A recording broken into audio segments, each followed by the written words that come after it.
And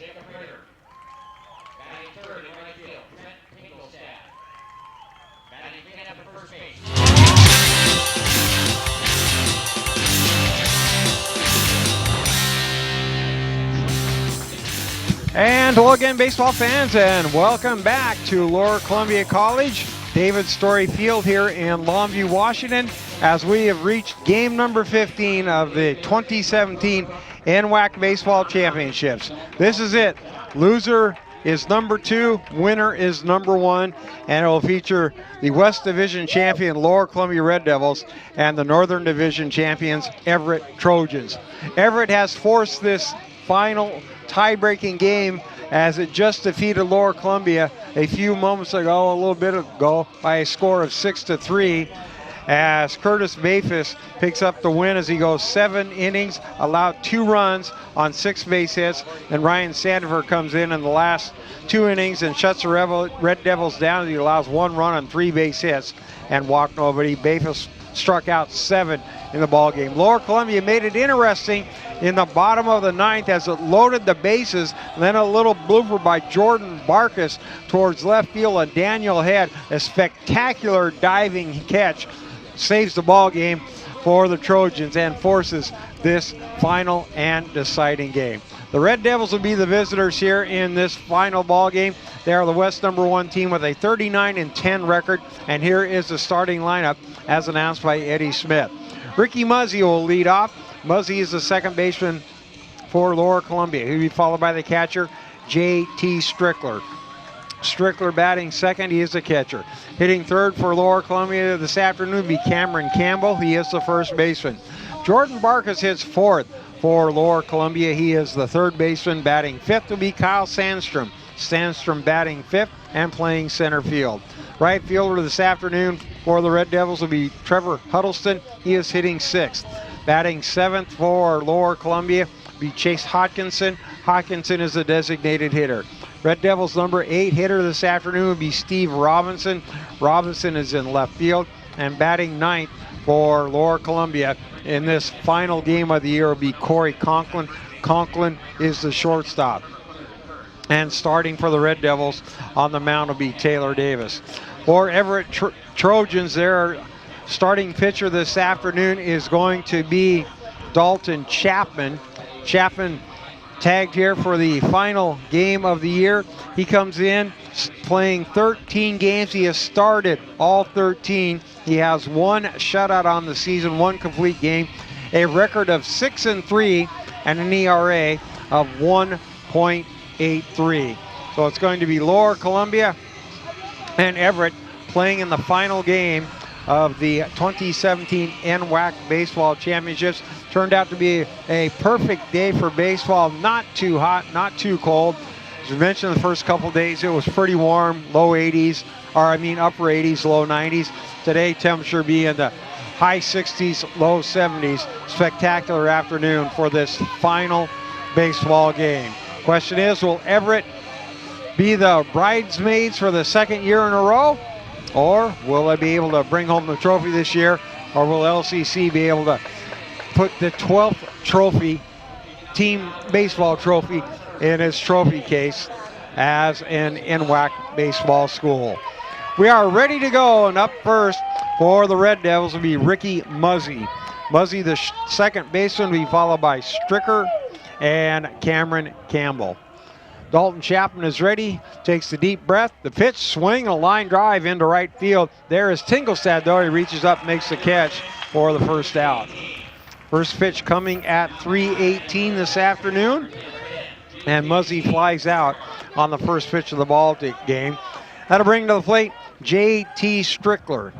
Strickler, the catcher here today for Lower Columbia, starting both games of the doubleheader. And it appeared that the lineups are exactly the same for both games.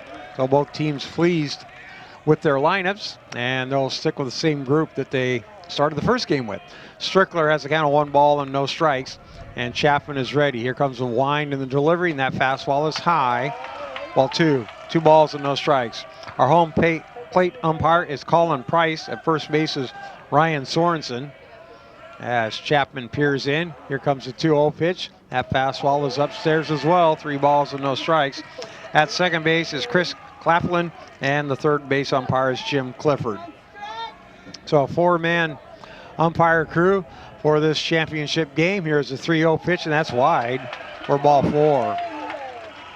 So Dalton Chapman walks the second batter, and Strickler will go down to first base. That'll bring to the plate Cameron Campbell. And in the first game for Everett, the winning pitcher, Bafus, he struggled in the first inning as well. He really had a hard time getting locked in. Once he got through the first inning, he really got it down as he goes 7 innings and picks up the win. Runner takes his lead at first, and the pitch from Chapman is low and away, ball 1. 5 consecutive balls thrown now by Chapman as Campbell steps on in. Chapman works from the stretch. We'll take a look back to second base, or first base rather, and here's a pitch. That one is on the outside edge, strike 1. 1 ball and 1 strike on Cameron Campbell. His grandpa or great-grandpa threw out the first pitch the first game? His grandpa threw out the first pitch, and it was a nice moment as Campbell went out and gave his grandfather a hug after the pitch. Here's the pitch in the dirt. There goes the runner. Ball picked up, throw to second base, and grabbed by the shortstop covering as the ball was well over the second baseman's head. Nice play by Anderson as he was able to get behind second base and keep the runner there. The second baseman didn't have a chance to jump for that one. It was so high. I believe he ruled a stolen base, so down at second base is Strickler. 2 balls, 1 strike on Campbell. Campbell takes his lead. Not that big. Chapman to look back. Here's a pitch. Fastball. Strike 2. 2 balls and 2 strikes.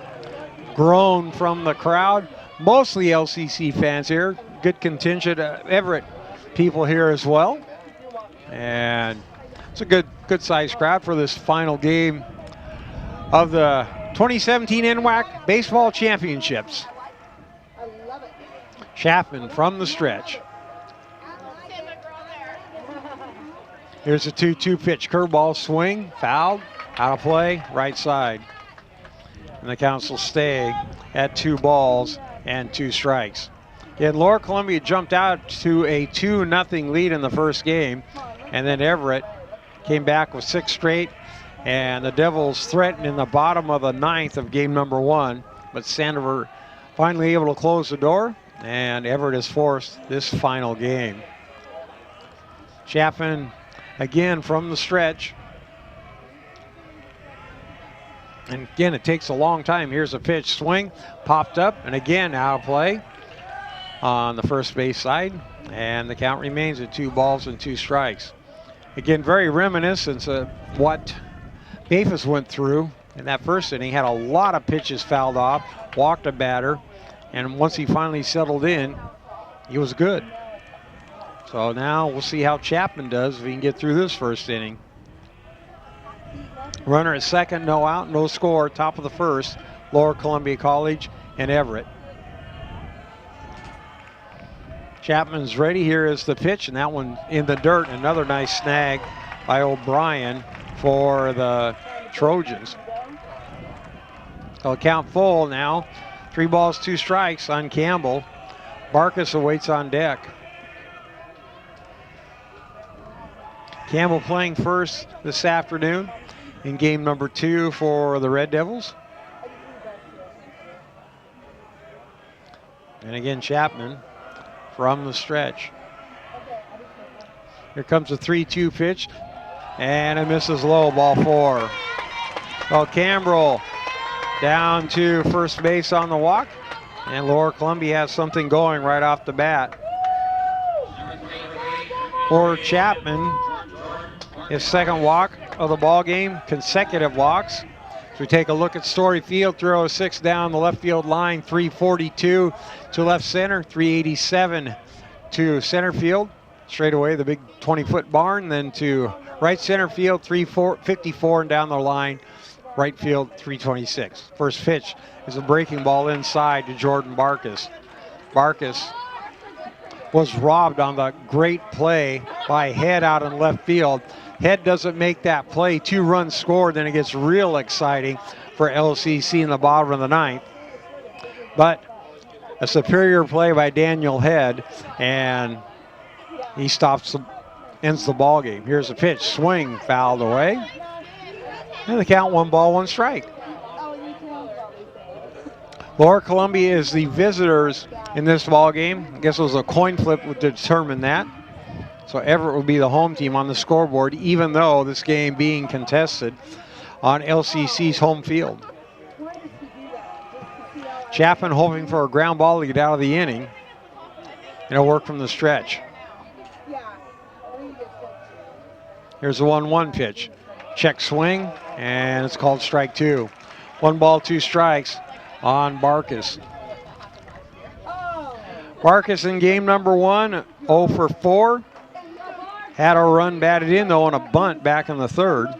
Was looking for his first base hit here this afternoon. Base hit more than likely scores Strickler from second base. Outfield playing deep for Barkus. And Chapman very deliberate on the mound. From the stretch, here's the 1-2 pitch. Swing and fouled back to the screen. And the count stays at 1 ball and 2 strikes. So a couple of walks, and LCC trying to turn that into some scoring opportunities here. As really, Bafus did a fine job in game number 1. Again, Chapman is ready. Here's a pitch, and that's low, and another good stop by O'Brien for the Everett Trojans. Always the toughest job, calling plays and blocking the ball. You get a lot of pressure on you when you're the catcher. Try and keep the game under control. Chapman ready. Again, 2-3 looks back. Now we got timeout called, and the home plate umpire Price bailing out quick. He almost got hit in, I think, the first game when a player called time and the pitcher didn't realize it at first, and he started to bail out of the way, and unfortunately the catcher made the snag, and Price wasn't hit straight on. So Chapman now ready, and stepping back in is Barkus as the count remains at 2-2. Here's a pitch, swinging a bouncing ball, hit towards the second base, and Prater's got it, throws to second, gets past the shortstop into left field. That'll score 1 run, and LCC has a 1-0 lead. Well, Barkus will reach on the place. Prater had it. He throws to second, and just a bad throw. No chance for Anderson to make the grab. And Strickler scores from second base, and Lower Columbia has the 1-0 lead. It'll be an error on the second baseman, allowing Barkus to get on, and Campbell moves to third on the play, and Lower Columbia has something brewing right in the top half of the first inning as it scored a run without the benefit of a base hit. Couple walks and an error, and it's 1-0 LCC. Ball grounded again to Prater. Prater flips to the second, or to the shortstop on Anderson, throws, not in time, and safe at first base is Sandstrom. The little shovel from Prater to Anderson, the throw just didn't get there in time. He had to make a flat-footed throw, and the good hustle by Sandstrom, and he's safe on the fielder's choice and picks up the RBI. So it's 2-0 LCC as Barkus is erased 4-6 for the second out of the inning, and Campbell scores on the play. That'll bring to the plate Trevor Huddleston. Throw to first base. Back is Sandstrom. Anderson just couldn't get anything on the throw as he had to throw from his back foot. And the good hustle by Sandstrom just beat the throw at first. Here's a pitch. Ground ball hit to Anderson. It goes to his knee. Throw to Prater nearly behind him. Touches the bag, though, and the inning comes to an end. But LCC picks up a couple of runs here in the top half of the first inning. 2 runs on no base hits. There was 1 error and 1 runner left on base. After half an inning of play, your score, Lower Columbia College 2, Everett coming to bat.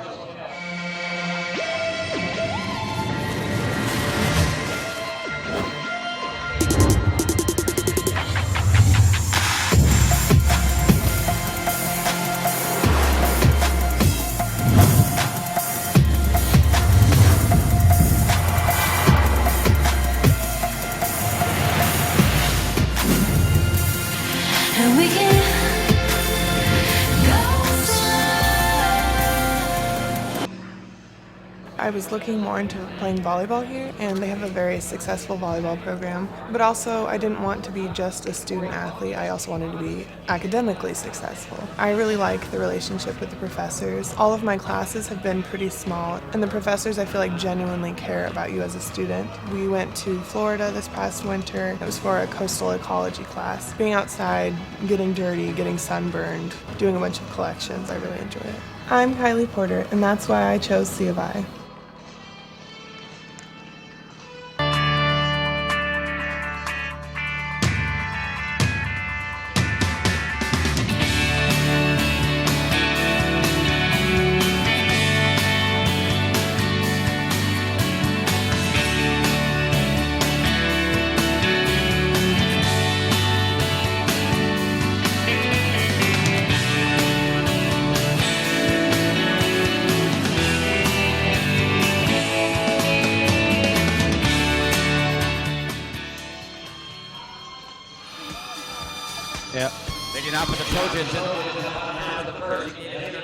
We move to the bottom of the first as Lower Columbia has taken a 2-0 lead over Everett. And for the Trojans, Yackley, Prater, and Tingelstad due up to face Taylor Davis. And the first pitch called strike one. No balls and a strike on Yackley. Get a look at Taylor Smith's numbers here in just a moment for LCC. There's the next pitch called ball one. Taylor Davis on the year for Lower Columbia has a record of 9-1. He's appeared in 12 games, started all 12 of those games with 2 complete games, and an ERA of 2.61. Here's the next pitch, fouled back to the screen, and the count at 1 ball and 2 strikes. Yackley leads it off. Will be followed by Prater, and again, after that, Tingelstad. Leadoff batter is Yackley, designated hitter once again for the Trojans. Here's a 1-2 pitch, just a bit outside, ball 2. 2 balls and 2 strikes. Left field for Lower Columbia is Steve Robinson, center fielder Kyle Sandstrom, and in right field, Trevor Huddleston. Here comes the 2-2 pitch. Fastball swing and a chopper towards the third baseman, played on the second bounce by Barkus. A long throw to first in time. Yackley retired for the first out of the inning. So a 2-hopper to Barkus. He makes the grab, throws to Campbell, and Yackley is retired. That'll bring to the plate Jacob Prater. Barkus is the third baseman for Lower Columbia. Connolly Conklin is the shortstop. Ricky Muzzy is the second baseman. Cameron Campbell is at first, and the first pitch to Prater popped up foul territory right side and out of play. And the count, no balls and a strike. Behind the plate is J.T. Stricker, and on the mound is Taylor Davis. 306 down the left field line at Story Field, 342 to left center, 387 to center field. Here comes the 0-1 pitch, and that just about hit him in the head. I thought it was going to. The last split second, Prater turns his head away and avoids being hit by the pitch. And the count at 1 ball and 1 strike. Here's the next pitch, and that one did hit him in the helmet. The first one didn't miss him by much. That one got him right off the top of the helmet, and he'll trot down to first base. 354 to right center here at Story Field, and 326 down the right field line. Right off the top of the helmet, and Prater goes down to first base. Well, he's hit by a pitch. That'll bring up Tingelstad. Davis first hit batter of the ball game. And the first pitch to Tingelstad misses, ball 1. And J.T. Stricker will go out and talk to his pitcher, get him back in line, because LCC scored 2 runs without the benefit of a hit in the top of the first. And Everett's got a runner at first base without the benefit of a hit. The Trojans, as I mentioned, they're a tough team to put out. They won a 15-inning ball game, and then they won the first game of this championship to force us into a winner-take-all game. Davis is ready. Here's the pitch. That fastball is low. Ball 2. 2 balls and no strikes on Tingelstad. Tingelstad got things going for Everett in the first game after Aiken retired 11 in a row. He hit an opposite field double And Cordova Smith, next batter, launched a mammoth 2-run home run. Here's the next pitch. And again, that is inside for ball 3. 3 balls and no strikes on the number 3 hitter for Everett. Prater being held on by Campbell at first base. And there's the pitch, and he's taking all the way for a strike. So 3 balls and a strike now on Tingelstad. Davis from the stretch, throws to first, and back safely is Prater. Did not have that big of a lead. But again, you never know if you're going to get hit and run or what. Davis is ready. Here comes the pitch. That is low, ball 4. And Tingelstad walks. Down to second base goes Prater. And at first, with the first walk of the ball game, is Tingelstad. That'll bring to the plate for the Trojans Peyton Cordova Smith. And this inning mirroring the first inning for LCC, where it put 2 on the plate with no hits. And we're going to get a visit now out on the mound as Peyton Cordova Smith will step on in. In that home run he hit last game, I was surprised it was his first of the year. I mean, he has none. He leads the team in RBIs, but I had assumed that Cordova Smith had hit a home run, but had not on the season. But he sure did in that first game. Now a conversation out on the mound, trying to settle down Taylor Davis, as Cordova Smith has an opportunity to drive in 1 or more. Wind at the moment blowing on in, not very strong, as Old Glory at half staff here on Memorial Day. This day that we remember the ones who have given the ultimate. So Davis is now ready. Here's the pitch. And that bounces up the plate, gets past Strickler. He doesn't see it now. He does, and he'll run it down behind the backstop. So runners at second and third as Prater goes down to third. Tingelstad to second as it's 1-0. And Davis certainly struggling off the bat. That ball looked like it bounced in front of the plate, and Stricker really didn't have a chance to glove it. So I'm going to call the wild pitch. And runners in scoring position now for Cordova Smith. The third baseman and first baseman playing up, as here's the pitch. And Cordova Smith taking for a strike. 1 ball, 1 strike on Peyton Cordova Smith. Sophomore from Bothell up there in Snohomish County. Here's the 1-1 pitch, and that's in the dirt again. Another stop by Stricker. Catchers really have done a good job here at the NWAC. They really move quickly and keep that ball in front of them. There's been very few pass balls that I can recall. Get a look there at Stricker with all the gear on. Here comes a 2-1 pitch. And again, that is low, ball 3. 3 balls and 1 strike on Cordova Smith. LCC on top by a score of 2-0. But Everett threatening here with 1 out in the bottom of the first. Runners at second and third. Smith steps back in.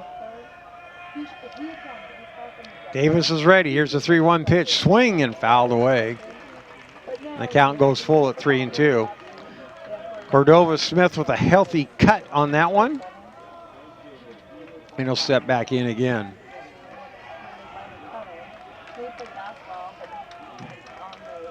Everybody's ready. Here's a 3-2 pitch. Swing, fouled away again. And the count stays full at 3 balls and 2 strikes. Can start out a chilly morning, but it's turned into a very pleasant afternoon here in Longview. The blue sky, you can see that. Here's a pitch, curveball misses upstairs, ball 4. So a hit batter and 2 consecutive walks, and now the bases are loaded for the Trojans with just 1 out.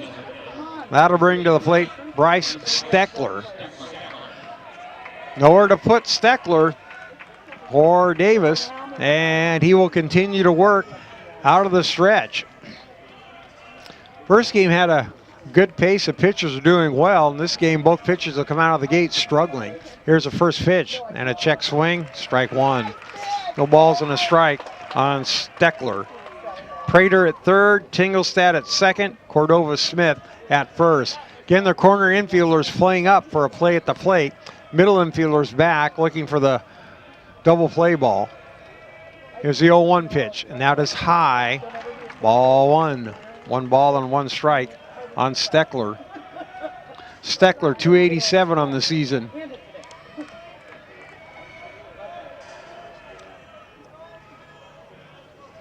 Davis again struggling. Here comes the 1-1 pitch. Fastball, swing and a miss, strike two. Now he gets ahead in the count. Well located fastball, the inside part of the plate. Steckler fished and came up empty. Now the count 1 ball, 2 strikes. Now Steckler has to change his approach at the plate now. Just make sure he gets the ball in play. Anything but striking out, and perhaps Everett picks up a run. Here comes the 1-2 pitch. Curveball swing, fouled back to the screen. And the count remains at 1 ball, 2 strikes. Just kind of looking around to see if there's any scouts up here who had their radar guns. I don't see them. They must be all on the bottom deck, or they all left. Yeah, I saw them earlier, but apparently they've vamoosed. They're out of here. Here's the 1-2 pitch from Davis. Curveball again, fouled back to the screen. And the count remains at 1 ball and 2 strikes. Well, Steckler's fouled off the last couple pitches. And Davis has to work here in the inning. Again, it's been basically all his fault. 2 walks and a hit batter. Hasn't given up a hit, but he's in some pretty warm water. Here's the 1-2 pitch. Swing popped up. It goes out of play. Another inside fastball, and this time Steckler able to get a bat on it, and he remains alive in the count at 1 ball and 2 strikes. Steckler with 2 home runs, 24 RBIs on the year. Wind blowing in. I don't think the ball is going to travel that well here in the second game, but who knows? Davis is ready. 1-2 pitch. Swing popped up behind us, out of play. And the count stays at 1 ball and 2 strikes. So again, both pitchers throwing a lot of pitches in the first inning. And of course, and it's the last game of the year. Coaches will not be afraid to yank a guy once they feel he's starting to get tired or unable to get the job done. Davis is ready. Here's a 1-2 pitch. Swing, a little chopper towards third base. Barehanded by the third baseman. Throw home in time. And out at home is Prater. Barkus charged, makes the barehanded grab, throws. Stricker touches the dish, and out at home is Prater.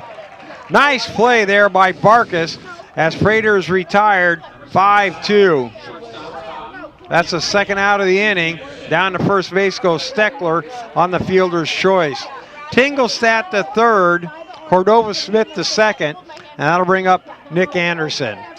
Bases are still loaded on the do and die play by Barkus. He does it, and the out is recorded at home. 2 outs though for the Trojans. First pitch to Anderson, outside edge, strike 1. No balls and a strike on Nick Anderson. We'll see if we remember that play later in the ball game, because Barkus on the charge with the bare hand. If he doesn't make that play, a run scores, bases would still be loaded, but there'll only be 1 out.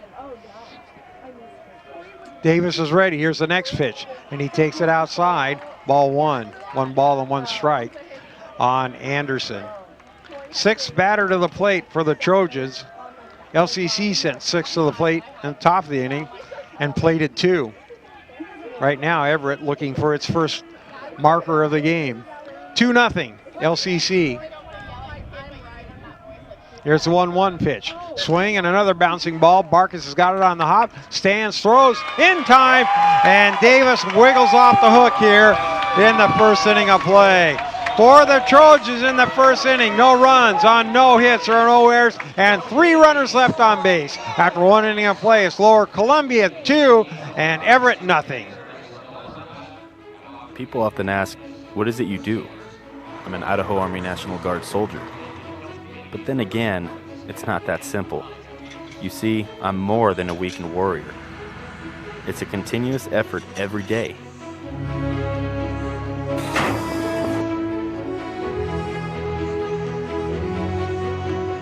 Yeah, there's extremely long hours, but it's worth it.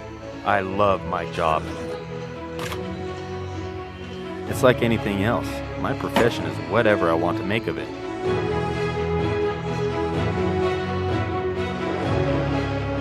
I get to do the incredible things most people dream of. The men and women I serve with are dedicated to being a premier force. It's amazing when you see my entire unit work together. When push comes to shove and we receive that order, we put steel on target.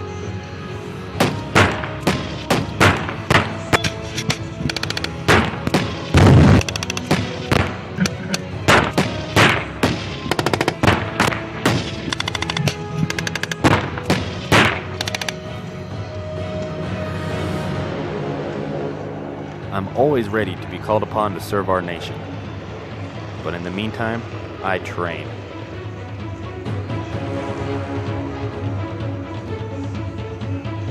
Present. Oh! I serve and protect my neighbors while defending their right to freedom. I'm an Idaho community asset that stands among our citizens. The boundaries I once thought I had are continuously tested and broadened. So there you have it. People will not always know who I am or what I do. But that's alright, because I do.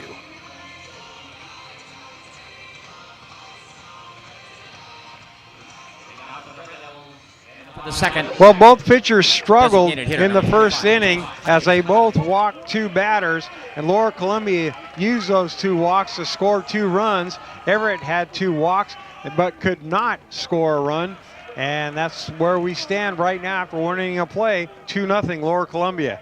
Chase Hodkinson steps in, shows the bunt, takes a pitch for strike 1. No balls, 1 strike on Hodkinson. Chapman is ready. Here comes the pitch. Swing, fouled away. Count 1 ball, 1 strike. Daniel Head is in left field for the Trojans. Bryce Steckler is in center. Trent Tingle, boy, we're getting tied up here.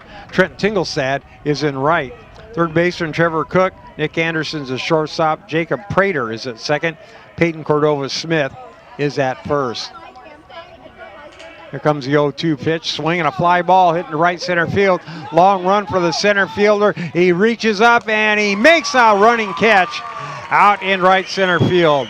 Bryce Steckler with the long run into right center field and looked like he kind of jumped at the last second, and he did as he almost overran the baseball, and he runs it down for the first out of the inning. So Hodkinson hit it far, but not quite far enough as Steckler able to run it down. Behind the plate is Connor O'Brien for Everett, and on the mound, Dalton Chapman. First pitch to Steve Robinson is a strike. No balls and a strike on Robinson. Left fielder for the Red Devils here in this ball game.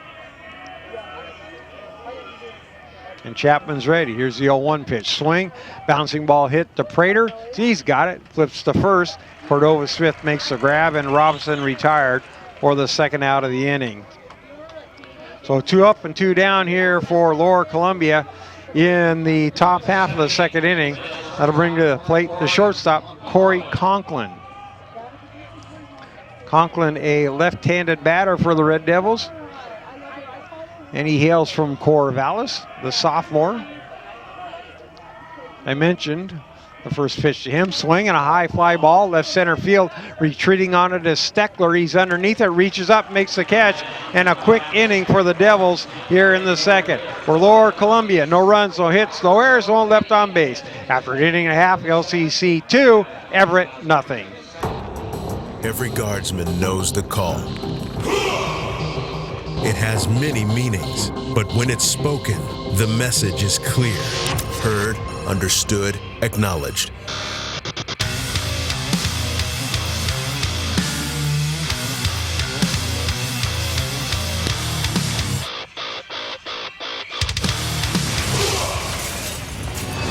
Visit NationalGuard.com to begin your guard adventure.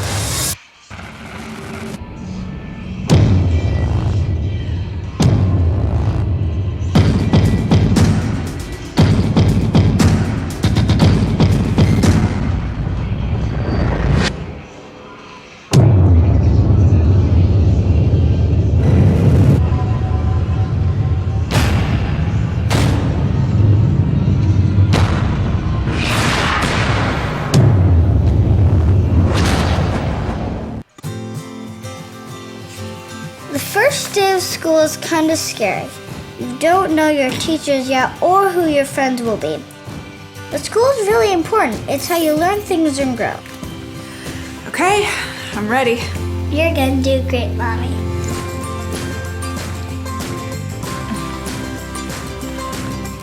For you. For them. Clark College. Get started today at clark.edu. Everett, the home team, coming up to bat here in the bottom of the second inning, trailing Lower Columbia by a score of 2-0. For the Trojans, the 7, 8, and 9 hitters, Connor O'Brien, Daniel Head, and Cameron McGrath to face Taylor Davis. Mentioned Taylor Davis had a tough time in the bottom of the first inning as he walked a couple batters and hit one as well, but his defense bails him out, and he escapes unscathed in the bottom of the first. Stepping to the plate is Connor O'Brien. He takes the first pitch for a strike. No balls and 1 strike on Connor O'Brien. Both teams with the same uniforms that they wore first game. Here's the next pitch. Swing, fly ball, hit to right field. Moving back is Huddleston. He reaches up, makes the catch for the first out of the inning. O'Brien hit it pretty well, but Huddleston had him played well, and he reaches up, makes the catch for the first out. That'll bring up Daniel Head. Head is the left fielder for Everett. In game number 1, he had 1 base hit and 4 official at-bats. First pitch to him, he's taking for strike 1. Teams have so many different color combinations anymore that you never know what they're going to pull out. It's kind of fun to watch, though, too. Here's the 0-1 pitch. And that is called strike 2. Some have the camouflage uniforms. Columbia Basin have the retro old Houston Astros style with the blue and the striping. I remember that. Pitch misses for 1 and 2 on Daniel Head. So it is fun to see what combinations the schools come up with anymore. Here's a 1-2 pitch. Swing and a miss, strike 3. And Head is retired for the second out of the inning. For Davis, his first strikeout of the ball game, and that's 2 up and 2 down here for the Trojans in the bottom of the second inning. Lower Columbia leading Everett 2-0. To bring to the plate, Cameron McGrath. McGrath, the third baseman. Davis first pitch to him, off speed, a little bit high, ball 1. 1 ball, no strikes on McGrath. McGrath, the freshman from Everett. Here's the pitch, and he's taking all the way. Strike 1. 1 ball, 1 strike on McGrath. Again, just a freshman. Here's the 1-1 pitch, and that pitch backs him off the plate. And they count 2 balls and a strike on McGrath. Number 9 hitter for Everett. And McGrath with an over 300 average at 306. Swings at the pitch, a little blooper towards center field. On comes Sandstrom. He reaches up, makes the catch for the final out of the inning. For the Trojans in the third, nothing there. A 1-2-3 inning. No runs, no hits, no errors. No one left on base. We go to the top of the third. Your score, LCC 2, Everett nothing.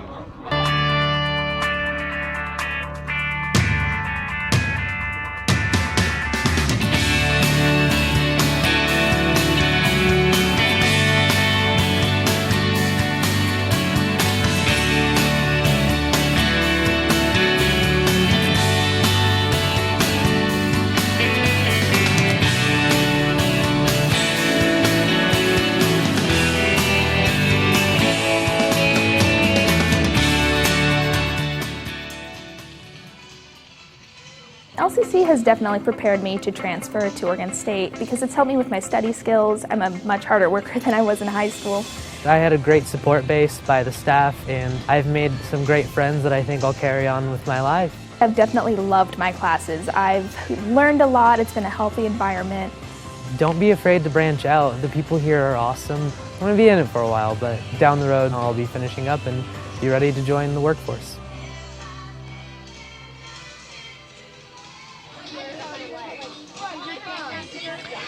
Both teams send 6 batters to the plate in the first inning. Both teams send 3 batters to the plate in the second inning, but Lower Columbia has the 2-0 lead as both pitchers settle down in the second inning as they fire 1, 2, 3 innings, and we go to the top of the third. For the Red Devils, Muzzy, Strickler, and Campbell due up to face Dalton Chapman. 2 runs on no hits for LCC. Here's the first pitch to Muzzy. It's high, ball 1. No runs on no hits, 1 error committed by Everett. Chapman is ready. Deep shrug. Now time is called by Muzzy. Muzzy in game number 1, 2 for 4 with a run scored. Here comes the 1-0 pitch. Fastball swing, fly ball, left field, out of play. And the count of 1 ball and 1 strike. Muzzy, a freshman. But by this time of the year, you're really not a freshman. You've played enough games. In Lower Columbia's case, this will be their 50th game. Here's a pitch, bouncing ball up the middle, past the shortstop, into center field for a base hit. Well, Muzzy will lead off single here in the third inning, and the Red Devils have their leadoff runner on the bases. That'll bring to the plate J.T. Strickler.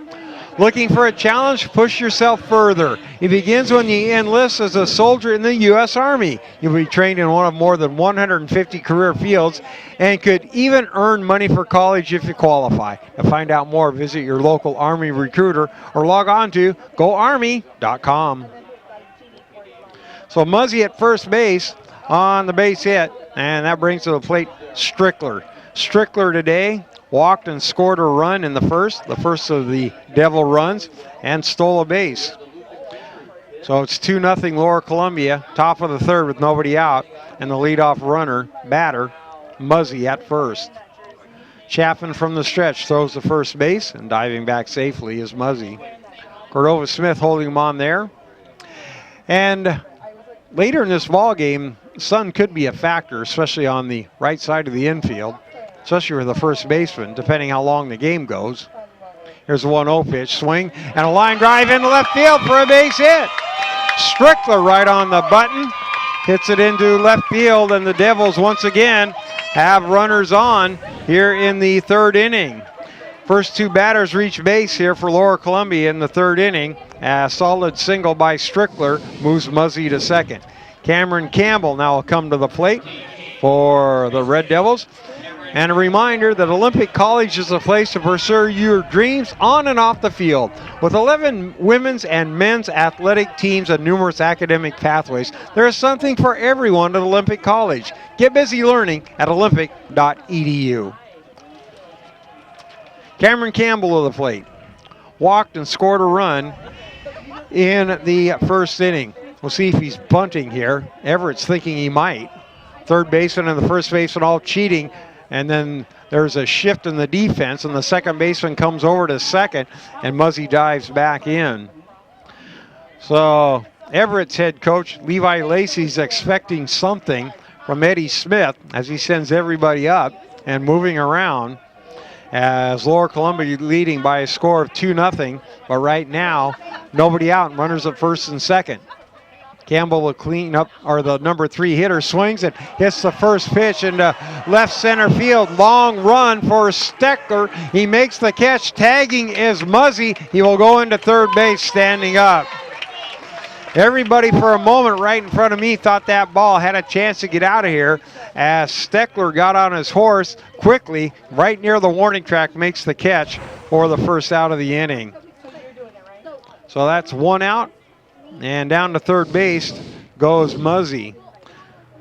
Strickler stays at first. That'll bring to the plate Barkus. Barkus got on base on the air by the second baseman Prater. Same situation now. Hard ground ball, and the Trojans could get the double play and get out of the inning.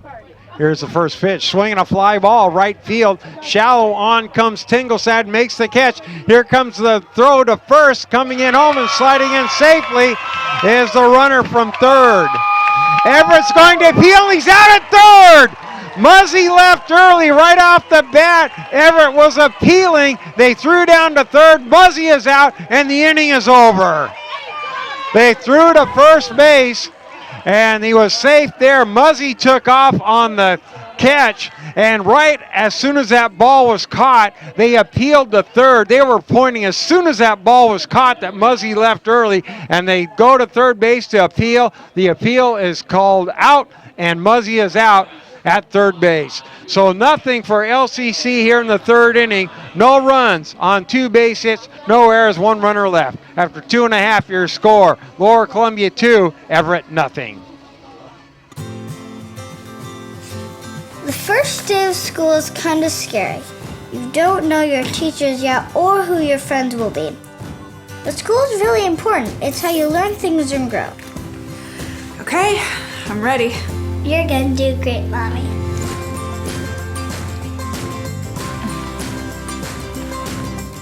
For you, for them, Clark College. Get started today at clark.edu.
Yackley steps to the plate and takes the first pitch for strike 1. So Yackley steps up as Everett trails Lower Columbia by a score of 2-0. And the next pitch from Davis misses outside, ball 1. 1 ball and 1 strike on Jaden Yackley. Yackley 0 for 1 in this ball game. Grounded out to Barkus, his only at bat. Here's a 1-1 pitch, swing and a foul tip for strike 2. 1 ball and 2 strikes on Yackley. Yackley was 1 for 4 in the first game with a couple RBIs. Game that went to Everett, 6-3. Here's the next pitch, swing, fouled away. And the count at 1 ball and 2 strikes. Well, the appeal on Muzzy, who left apparently early on the catch by Tinglestad. And the run did not count at home on the double play. Here's a 1-2 pitch, swing, popped up, out of play once again behind the Devil dugout. And the count stays at 1 ball and 2 strikes. Yackley to be followed by Prater, then Tinglestad. Davis ready. Here comes a 1-2 pitch, swing and a miss, strike 3. Yackley fans to start the third inning for the Trojans. For Davis, his second strikeout of the ball game. That'll bring to the plate Jacob Prater. Prater hit by a pitch in the first inning. Barely avoided one earlier, and then about a pitch or 2 later, got hit in the top of the noggin, walked down to first, eventually ended up at third before he was stranded there. Takes the first pitch for a strike. No balls and 1 strike on Prater. Prater on the year, a .293 batting average. Here's the next pitch. Fastball, strike 2. Right at the knees, and Prater down on the count, no balls and 2 strikes. And the Trojans with their gray uniforms, red stripe across their chest with EVCC written on there. And the pitch fouled away. that in block letters in white. And the count remains at 0-2. Davis is ready. Here comes the 0-2 pitch. Curveball swing, chopped towards third, cut off there by Barkus, throws to first in time, and Prater is retired for the second out of the inning. Barkus cut in front of the shortstop Conklin, able to throw on the line, and quickly 2 up and 2 down now for the Trojans. 6 straight retired now by Davis. Now to bring to the plate Trent Tingelstad. Tingelstad, a walk is only at bat. He takes the first pitch outside and high for ball 1. 1 ball, no strikes on Tingelstad. Tingelstad, the leading hitter for the Trojans on the year at .380. Game number 1, a 1-for-4 effort with a run scored. And the count 2 balls, no strikes. This is eerily similar to game number 1, as Cordova Smith awaits on deck. There's the next pitch, popped up, foul territory left side, now to play. Because Cordova Smith awaits on deck, Tingelstad had the 2-out double in the 4th in the last game when LCC was ahead 2-0, and Cordova Smith tied it up with 1 big swing. Here comes the 2-1 pitch. Fastball high, ball 3, 3 balls and a strike. Now on Tingelstad, and again Cordova Smith awaits on deck. See what happens. Comes a 3-1 pitch, misses high, ball 4. Will we have deja vu all over again as Peyton Cordova Smith comes to the plate? Davis, his 3rd walk of the ball game. Again, it was 2-0 in the first game when Cordova Smith came to the plate and launched a 2-run home run, and that propelled Everett to 6 consecutive runs and a 6-3 win to force this ball game. Cordova Smith was walked in the first. He steps on in. Tingelstad takes his lead. Here's the pitch. Curveball. Strike 1. No balls and a strike on Cordova Smith. Good looking hitter. Get a good look at him there. Where's the number 22 in his back? Now, apparently he called timeout. He'll step back out and step back in. Davis will reset on the mound as he has the 2-0 lead. Trojans looking for their first hit of the ball game. Comes the 0-1 pitch, misses outside, ball 1. 1 ball, 1 strike. And Tingelstad got that first hit in game number 1, and Cordova Smith followed with the 2-run bomb. Said very similar right now. 1 ball, 1 strike. Here's Davis's pitch, and Cordova Smith taking for strike 2. 1 ball, 2 strikes on Peyton Cordova Smith.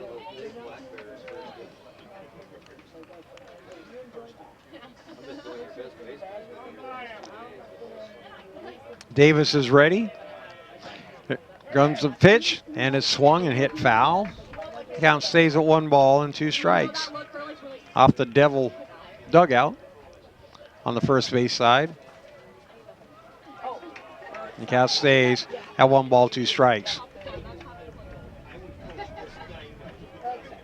Davis is ready. There's a throw to first base, and back is Tingelstad.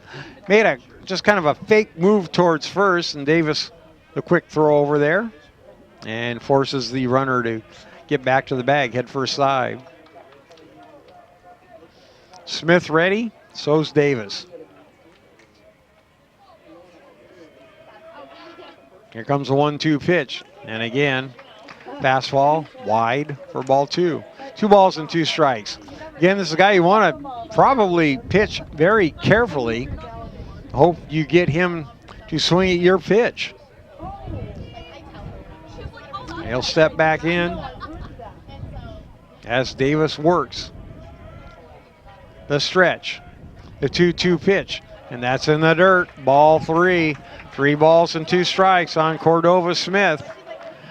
This will give Tingelstad a chance to get moving as the count's 3 balls and 2 strikes and 2 outs.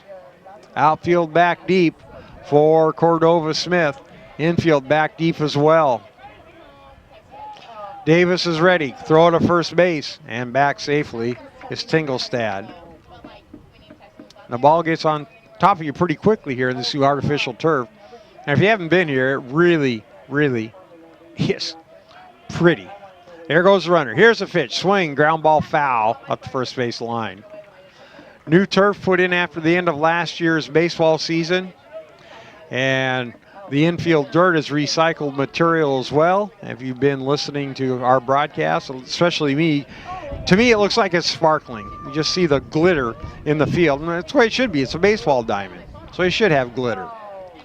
Counts full. There goes the runner. Here's a pitch. Swing, drive, left field. Back on the ball is the left fielder. He's at the warning track and makes the catch for the out.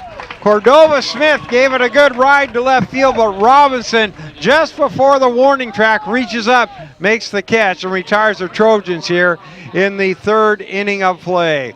For Everett in the third, no runs on no hits, no errors, one runner left on base. After 3, LCC 2, Everett nothing.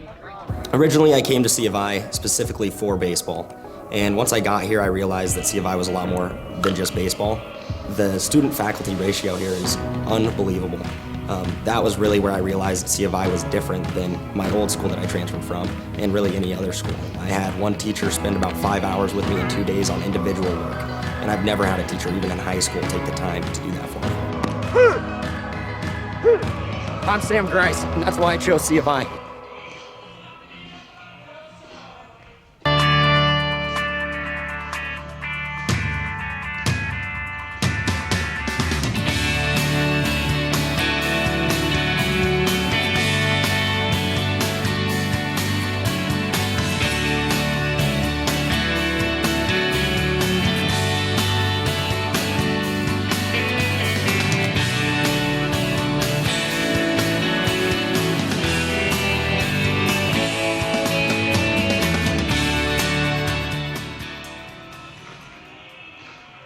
My name is Surya Viswanathan, and I'm an Associate of Arts Intercultural and International Studies student. I came to Douglas for the baseball program. I had no clue what I wanted to study, but I wanted to play baseball, I knew that. So when I came to Douglas, I joined the Student Ambassador program, and I met some key individuals who actually helped shape my future. With their mentorship and guidance, I realized that I wanted to be a diplomat for the United Nations. So I know there's a lot of pressure into becoming a diplomat, but I feel I'm ready for that because Douglas has prepared me. It's given me the tools I need for my future.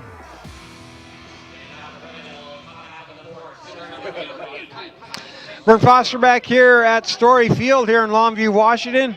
The final game of the NWAC Baseball Championships. Everett trailing Lower Columbia by a score of 2-0, and stepping up to the plate for the Red Devils is Kyle Sandstrom. Sandstrom takes the first pitch low for ball 1. 1 ball, no strikes on Sandstrom. RBI fielder's choice back in the first inning, which scored the second run for the Devils. Comes the 1-0 pitch, fastball. Taking all the way at the knees, strike 1. 1 ball, 1 strike on Sandstrom. So he is 0 for 1 in the ball game, but he has an RBI. Game number 1, he was 1 for 4. Chapman ready. Here comes the 1-1 pitch. And that's bounced towards the first baseman. Cordova Smith retreats, underhands it to Chapman. I don't think he got there in time. He didn't. Safe at first. Cordova Smith backtracked a couple steps, which I think was the right play. Chapman came running on over, but he didn't get there in time. As the hustling Sandstrom beat him, here's the replay. Oh, easily beat him by a step. So Sandstrom, the infield base hit. And for Lower Columbia, it's third hit of the ball game. That'll bring to the plate Trevor Huddleston. Huddleston's been a busy boy today. Started the first game in right field. And he takes the first pitch outside for ball 1. 1 ball and no strikes. Then pitched 3 2/3 innings of relief as he came in and kept Everett pretty much under control, but his teammates were too far down to catch up. Now he's playing right field again this ball game. Bouncing ball hit to the shortstop, backhanded there, and overthrown into right field. Anderson overthrows Prater and allow the runners to move on up. Anderson backhanded it and then threw it, but it was over Prater's head, And Huddleston to go down to second on the two-base error. Sandstrom down to third as Anderson just overthrew Prater at second. And runners now at second and third on the error by Anderson. So runners at second and third with nobody out, and that'll bring to the plate Chase Hodkinson. Will head coach Levi Lacey move the infield up? He will move the third baseman up, as LCC on top by a score of 2-0. That's the second error committed this afternoon by the Trojans. And the first one cost them a run. We'll see if this one does as well. Chaffin from the stretch. First pitch, curveball, misses, ball one. 1 ball, no strikes. So the defense hasn't really helped Chaffin here in the ballgame. One run was scored on an error. Now this error has given LCC an opportunity to add on to its 2-0 lead. Hodkinson is 0 for 1 today. A fly out to the center fielder Steckler. And the pitch misses, ball 2. 2 balls and no strikes on Hodkinson. Robinson awaits on deck for Lower Columbia. LCC looking for its 12th title, and Everett looking to not be the bridesmaid for the second year in a row. Again, lost to Yakima last year in the final game. Does not want to have that same feeling on the same field 2 years in a row. Chaffin from the stretch. Here's a 2-0 pitch. He's taking, it's called a strike. 2 balls, 1 strike on Hodkinson. Everett has won 2 championships. It's been 4 years since it last won one. Lower Columbia won one in 2015. Hodkinson steps back in with the count, 2 balls and a strike. Left-handed hitter. Here's a pitch. Swing and a bouncing ball. Hit towards Frater. He's got to move to his left. Fumbled it. Throws to first. Gets past the first baseman. 1 run will score. Here comes another run, and safe at home is Huddleston. Chapman forgot to cover home plate, and Connor O'Brien for Everett is calling his infield together. He is hot as Prater makes an error there, and 2 more runs score on the play. Hawkinson will move on down to second on the error, as there's going to be 2 errors on the play on the throw, and then 2 errors on Hawkins. Okay, all right. So Prater picks up 2 errors on the play, as the Hawkinson makes it the first on the throw on the fielding error. Sandstrom scores on the throwing error, or Huddleston scores on the throwing error. I don't think there's an RBI on the play because there's runners. So 2 errors by Prater, and 2 more runs are in, and it's 4-0, and down at second base is Hodkinson. And again, Connor O'Brien very upset with his infield. He called them together, and now we've broken that huddle up. And I'm sure he had a few things to say. It's funny, O'Brien, he just shot puts the ball back to the pitcher, but when he throws to second, he's got a pretty good arm. So the count, no balls and 1 strike on the hitter Robinson. Now 4-0 LCC, and 4 errors committed now by the Trojans. Oh, yeah, 3 here in the inning. So 3 here in the inning, count 1 ball, 1 strike. So it started with an infield base hit. Huddleston reached on an error by the shortstop, and then Hawkinson gets the first on the air by Prater, and then Prater's throw trying to get Hawkinson ends up getting past everybody and allows the runner from second, Huddleston, to score. So 2 runs here in the inning on 1 base hit and 3 errors, and Everett really been shaky on the defense here in this ball game. I don't even believe they committed an error in the first contest, but 4 here in 3+ innings. And they're now down 4-0. Chapman has a count of 1-2 on the hitter Robinson. Here's the pitch, ground ball, past the diving first baseman, but foul.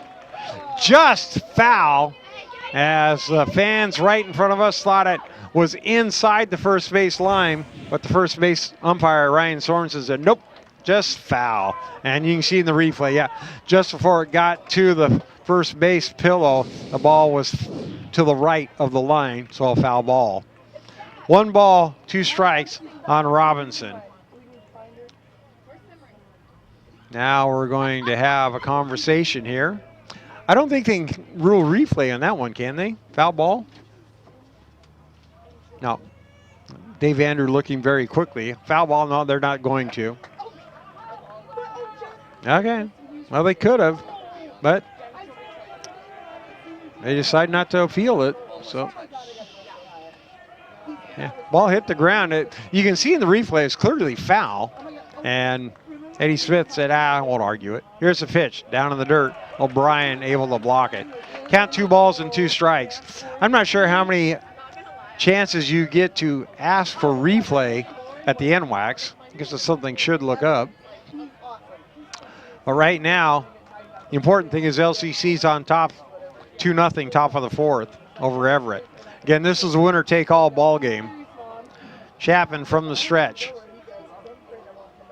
Here's a 2-2 pitch. Swinging a line drive up the middle. That's a base hit. Down to third base will Hodkinson, as he had to go back towards second as that ball was hit right up the gap, right up the gut rather, and he had to make sure that Anderson didn't make the catch, because if Anderson does make the catch, Hawkinson's doubled up at second base. So he moves down to third on the base hit by Robinson.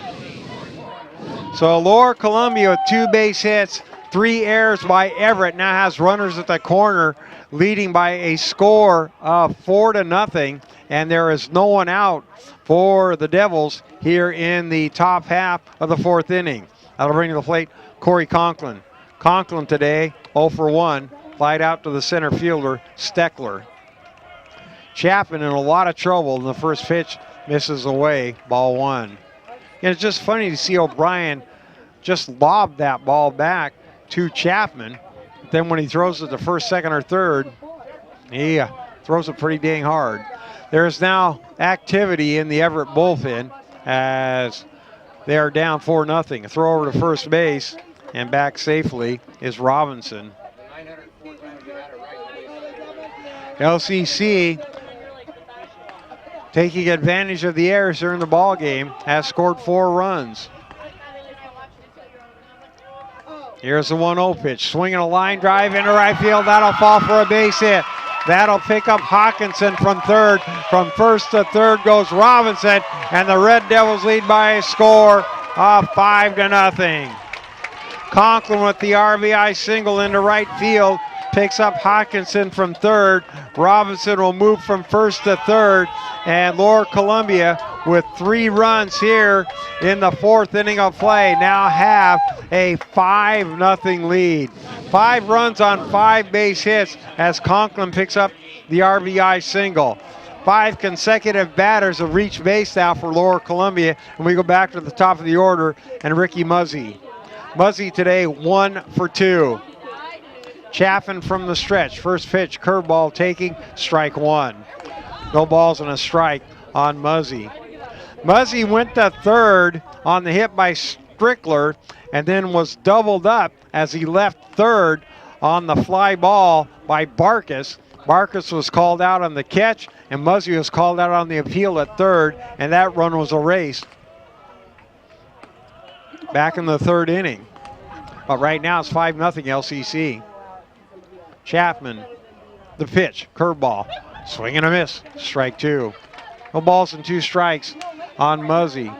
Muzzy this season, 354 on the year. And he has 30 runs batted in for LCC. But he's down in the count, no balls and 2 strikes. Chapman from the stretch. Here's the 0-2 pitch, curveball, flicked at, and it will sail foul. Nice job by Muzzy as that pitch was out of the strike zone, but with 2 strikes, he's protecting and able to get his bat on the ball and just poked it out of play. The count remains at no balls and 2 strikes on Muzzy. He is 3 for 6 on the day, and at the tournament, that keeps him at 500 here at the NWAC tournament. Here's the 0-2 pitch. That's wasted outside for ball 1. 1 ball and 2 strikes now on Muzzy. Strickler awaits on deck for Lower Columbia. Again, the Devils have put 3 on the board so far here in the 4th inning of play and have a 5-zip lead. Chapman ready, quick throw to first base. Back is the runner at first, Conklin.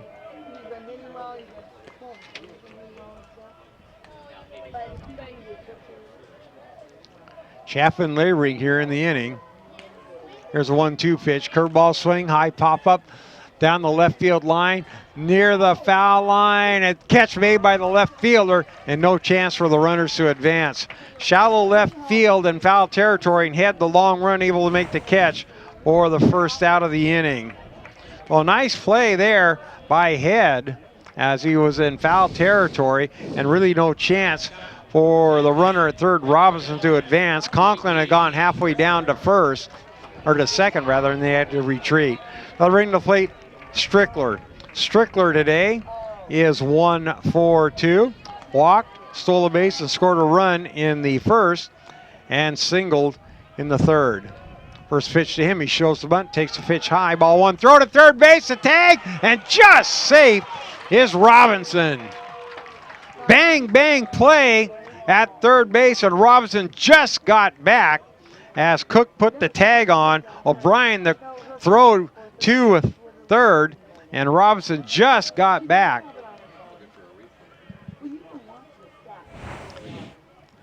And Robinson was coming. He was a third away down the line. Here's the throw, and boy, he just got back. Looked like he got his foot or his hand on the bag. There's a throw over to first base. So the sacrifice squeeze was on, and Robinson almost strayed too far down the line. O'Brien nearly picked him off. Count 1 ball, no strikes. Runners at first and third for the Red Devils. Here's a 1-0 pitch, curveball. Strike 1. 1 ball, 1 strike on Strickler. Strickler on the ball game, or on the day rather, is 2 for 5. Always having a good day. Had a single back in the third in the first game and a single back in the third this game. Here's the next pitch. That's low and outside for ball 2. 2 balls and 1 strike on Strickler. Strickler, the leading hitter, average wise for LCC at 370. 4 home runs, 24 RBIs. Now has a count of 2 balls and 1 strike. Another thrower to first base. Strickler, the freshman from Meridian, Idaho, the Gem State. Chapman ready. Here's a 2-1 pitch. Off speed, swing and a miss, strike 2. 2 balls, 2 strikes on Strickler. Lower Columbia trying to add on here as it's picked up 3 in the top of the 4th and has the 5-0 lead. So far, the Trojans have yet to pick up a base hit. Chapman ready. Here's a pitch. Swing. Fouled away. And the count stays at 2 balls and 2 strikes. I'm still just amazed at the way O'Brien throws the baseball back to the pitcher. He just lobs it, just wrist flicks it back, basically. Gets a lot of air under it as well. Basically just lob tosses it back. Here's a 2-2 pitch, curveball, bouncing ball hit to third. They'll try for 2, throw to second for 1, relay on a hop. It is in time, double play. Around the horn, double play, and Strickler is retired for the final out of the inning. Out at second is Conklin, 5-4, the relay by Prater in time to get Strickler 4-3 for the double play, and the Red Devils retired here in the 4th. but they pick up 3 runs in the inning on 3 base hits. There were 3 errors by the Trojans and 1 runner left on base. After 3.5 innings of play, it's now LCC 5 and Everett nothing. When you first visit Seattle Pacific University, it's easy to fall in love with the campus. But just ask one of the students. There's something different about SPU, a place where faith, service, and academic excellence meet. And it's the only private university in the Pacific Northwest to make the latest U.S. News and World Report Best National Universities list. This is Seattle Pacific University. I remember the moment clearly. I'll never forget that moment. As long as I live. I realized at that moment, when we first saw the damage, these people really needed us. And I was going to make a difference, right here in my community. Together with local responders, we cleared trees and collapsed walls. We had to get to the family trapped beneath. As a citizen soldier, I made a difference. Be there for your community at NationalGuard.com.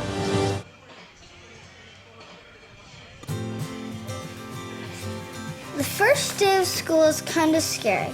You don't know your teachers yet or who your friends will be. But school is really important. It's how you learn things and grow. Okay, I'm ready. You're gonna do great, Mommy.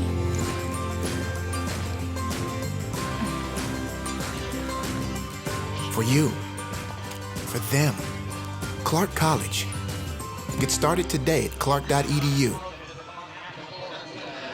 We go to the bottom half of the 4th inning for the Trojans looking for their base hit. They will send up the 5, 6, and 7 hitters, Steckler, Anderson, and O'Brien, to face Taylor Davis. Davis has yet to give up a hit, but he's walked 3 and hit a batter. So his control hasn't been great, but his teammates have given him 5 runs. Here's a 1-0 pitch. Swing and a bouncing ball hit towards the shortstop to his right as Conklin throws on a hop and in time. And Steckler is retired for the first out of the inning. Ball hit into the hole, and Conklin able to move to his right, makes the grab, throws, and on a hop, and a nice pick there by Campbell for the first out of the inning. That'll bring to the plate Nick Anderson. Anderson on the ball game, 0 for 1.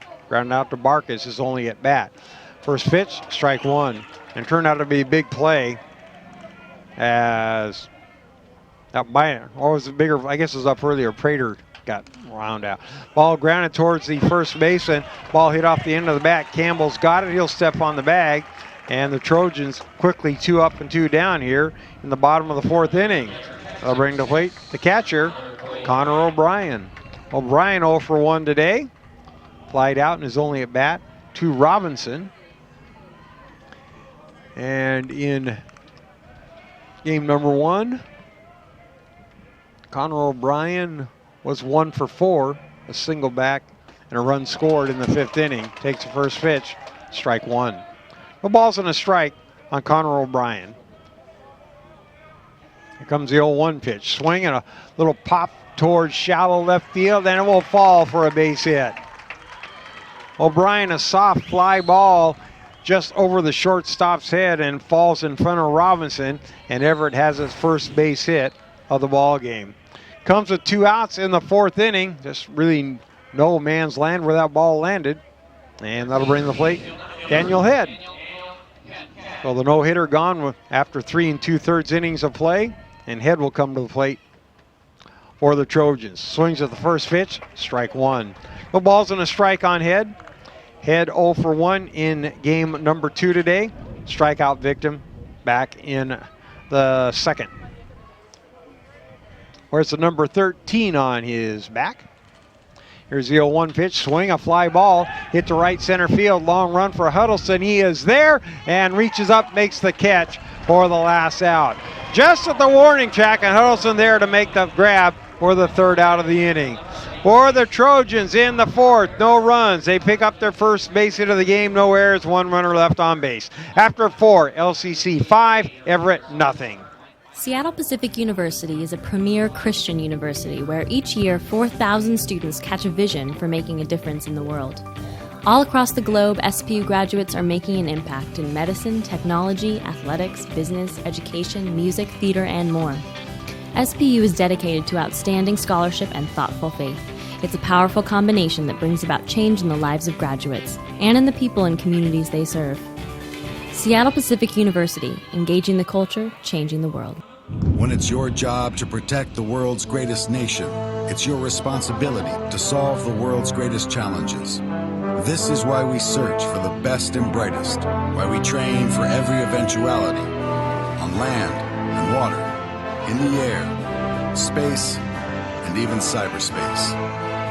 We operate in a complex world with one simple mission: win. My name is Surya Viswanathan, and I'm Associate of Arts Intercultural and International Studies student. I came to Douglas for the baseball program.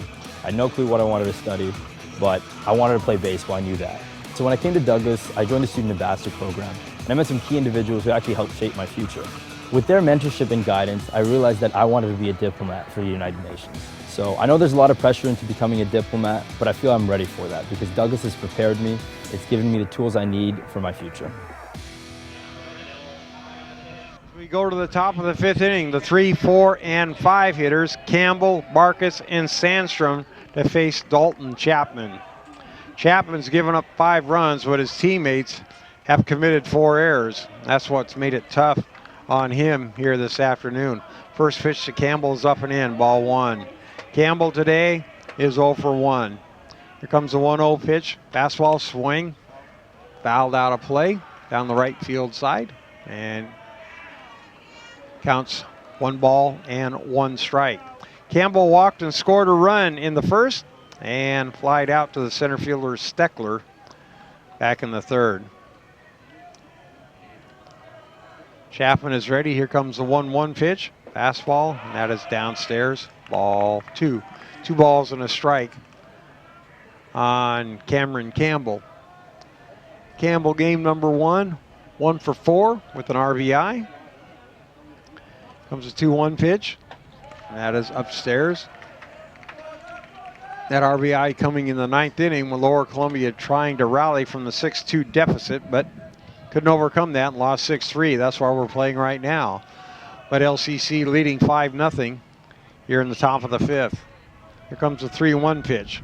Swing and a little looper towards right field. It'll fall for a base hit.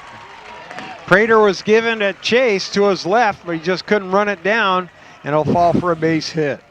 So Campbell, his first base hit of the ball game, a little blooper towards right field, and that'll bring the plate Barkus. 6th hit of the afternoon for the Red Devils, and Barkus will come to the plate. Barkus 0 for 2 so far. He reached base on an error and flied out to the right fielder back in the third. First pitch to him, and he takes it outside, ball 1. 1 ball, no strikes on Jordan Barkus.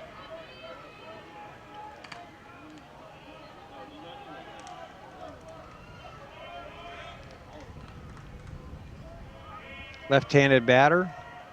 Comes a 1-0 pitch. Curveball, nudged foul, and the count goes to 1 ball and 1 strike on Barkus.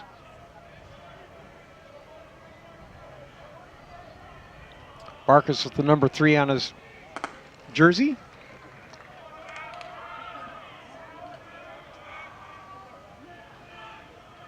And he waves the bat there as Chapman, again a deliberate worker. Runner takes his lead at first. Here's a pitch, and that fastball just misses for ball 2. 2 balls and a strike. Barkus from McNary High School in Kaiser, sophomore, 6 feet 1 inches tall.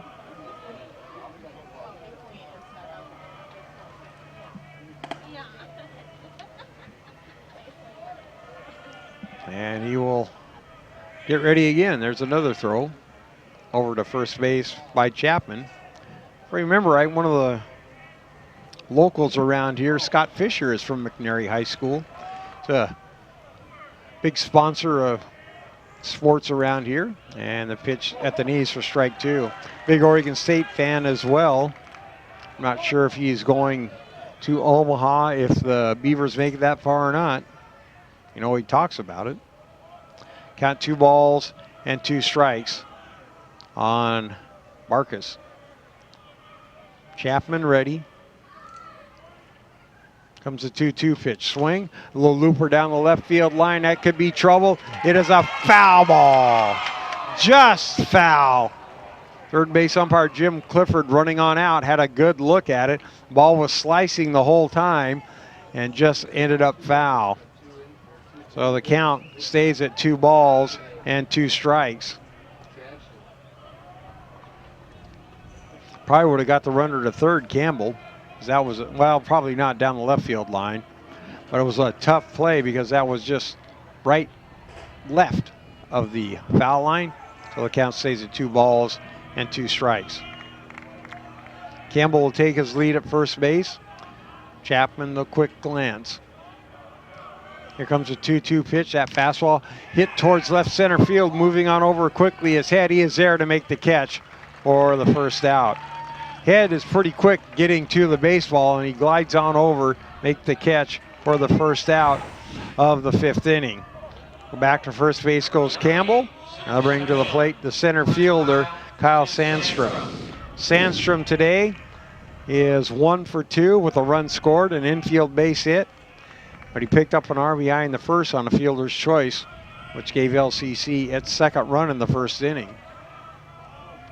Campbell will take his lead at first. Here's the pitch. Swing, popped up, out of play. Count no balls, 1 strike on Sandstrom. Sandstrom from Ferndale, just south of the Canadian border. Up there, Blaine, Linden, Ferndale, all those small towns up there. Here's the 0-1 pitch, swing, fly ball into left center field. Moving on over is Steckler. He's there. He makes the catch for the 2nd out of the inning. Well, fly balls in approximately the same part of the field. This time Steckler moves to his right, makes the catch for the 2nd out of the inning. That'll ring up Trevor Huddleston. Huddleston 0 for 2 today. Reached base on a fielder's choice. Did not reach base, ended the 1st inning on a fielder's choice, reached base on an error and scored a run on an error back in the 4th inning. So he'll step on in. Throw to first base, and back is the runner Campbell. And Huddleston will step back in. Right-handed batter.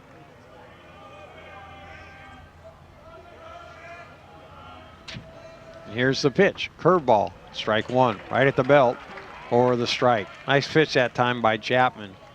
Again, Huddleston just down the road from us.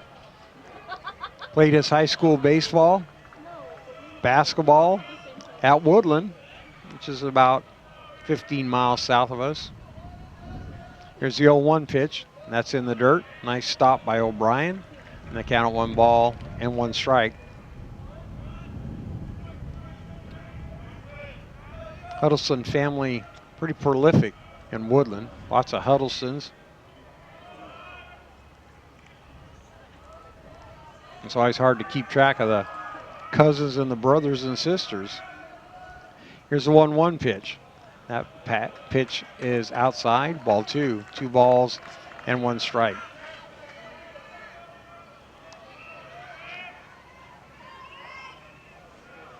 Woodland was just built a new high school 2 years ago. Their 2nd year of existence down there. It's a very, very fine facility. Seen baseball, football, and basketball there. Throw back to first base. Safe there is Campbell. Artificial turf on the football field. Gymnasium, very, very nice, well lit. And the baseball field, the only thing they have to do is the backstops. Have to fix that. Here's the 2-1 pitch. Check swing, misses. Nope, caught the corner, strike 2. 2 balls and 2 strikes. They have wooden backstops, and that ball really gets back on top of you. If it hits the backstop, it's like a ricochet right to the back. It comes back on you so quickly. Got to put some kind of padding there, deaden the ball back there. Count now 2 balls and 2 strikes on Trevor Huddleston. Here's the pitch. Swing and a foul. Instead of there's padding here at LCC. If that had been in Woodland, that'd probably be back to the pitcher on one hop.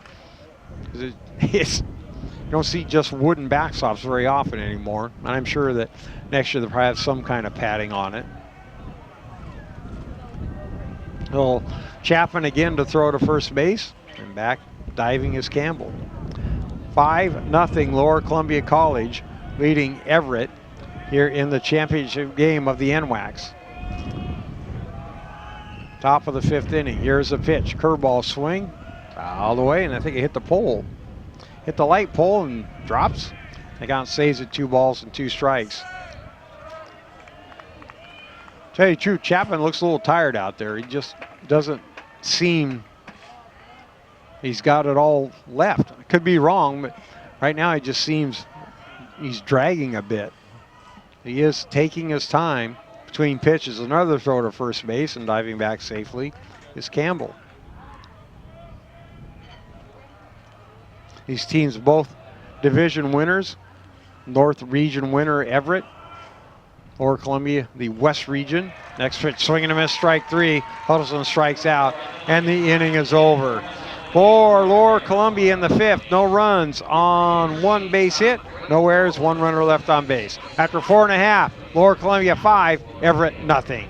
LCC has definitely prepared me to transfer to Oregon State because it's helped me with my study skills. I'm a much harder worker than I was in high school.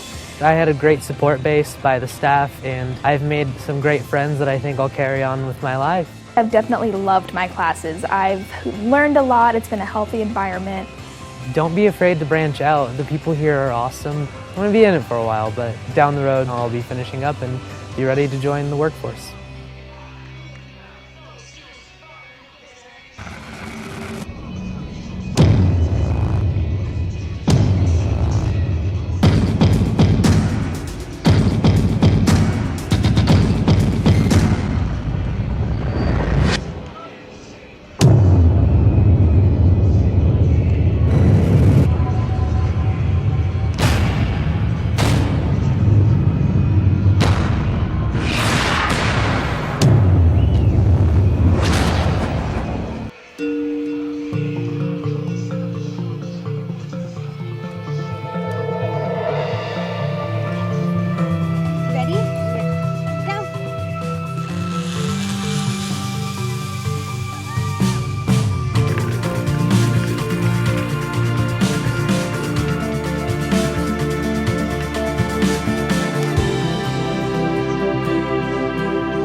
We go to the bottom half of the 5th inning. Everett trailing Lower Columbia College by a score of 5-0 here in the NWAC Baseball Championships. 9 1-2 hitters have faced Taylor Davis. And stepping to the plate for Everett, number 9 hitter Cameron McGrath, and he takes first pitch, ball 1. McGrath 0 for 1 today. Flied out to Kyle Sandstrom in center. Here's the next pitch. Misses wide again, ball 2. 2 balls and no strikes on McGrath. Trojans with just 1 base hit in the ball game, that coming in the 4th.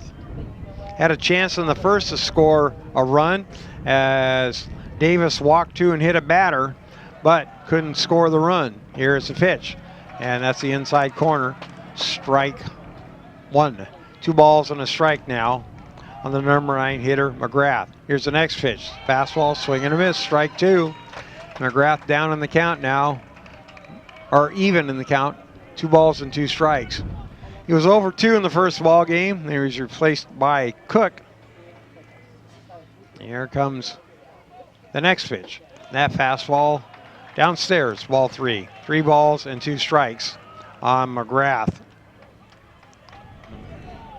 Davis is ready. Here's a pitch, swing, and a ground ball to third base, backhanded by Barkus. The long throw picked up on a hop by Campbell for the first out of the inning. Ball hit down the third base line. A nice job by Barkus as he's able to go to a knee. Picks it up on the throw and scooped up nicely by Campbell at first base. And that's the first out of the inning for Everett. That'll bring to the plate Jaden Yackley. Yackley today is 0 for 2. Swings at the first pitch, fouls it away. No balls and a strike on Yackley. Grounded out to Barkus in the first and struck out swinging back in the third. Davis has struck out 2 here in the contest. Here's the next pitch, swinging a fly ball to right field. Going back on the ball is Huddleston. He's there to make the catch for the second out. So 2 up and 2 down for Everett here in the 5th inning of play. That'll bring to the plate Jacob Prater. Be sure to check out the NWAC on Twitter, Facebook, and Instagram for all the latest NWAC news. Also visit nwacsports.org for the most recent information on schedule, scores, stats, and more. Stepping to the plate is Prater, and he waits with the first pitch for strike 1. No balls and 1 strike on Prater. 5-0 LCC here with 2 outs, bottom of the 5th inning. Davis's next pitch is a fastball outside, ball 1. 1 ball and a strike on Prater. Davis now getting into a good groove as he is ready, and here comes the 1-1 pitch. Swing and a fly ball into shallow center field. Long run for Sandstrom. He's there, makes the catch for the last out of the inning. Another 1-2-3 inning for Everett as they go down here in the 5th. No runs, no hits, no errors, no one left on base. After 5, it's LCC 5, Everett nothing. Ready for a new adventure? Study at Douglas College in Vancouver, Canada. Take a post-degree program and launch your career, or prepare to study at top Canadian universities. Become eligible for a 3-year work visa with a 2-year program. Choose success. Choose Douglas College.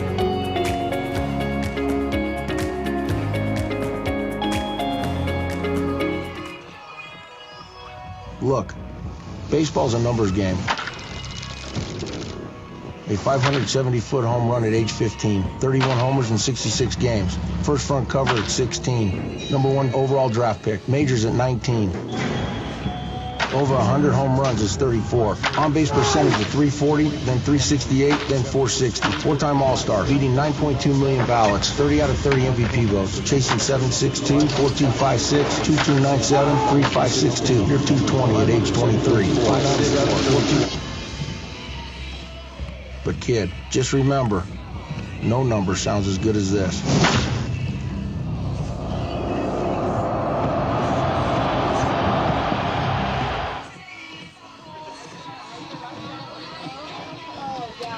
The Devils will send up the 7, 8, and 9 hitters as we go to the top of the 6th inning. Hawkinson, Robinson, and Conklin are due up for Lower Columbia College. They'll face Dalton Chapman.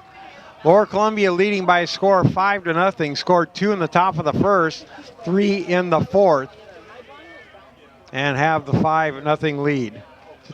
Hawkinson squares at the first pitch and strike 1. He is 0 for 2 today, but he's reached base on an error and scored a run. Third baseman Cook now moves up. Here's the pitch.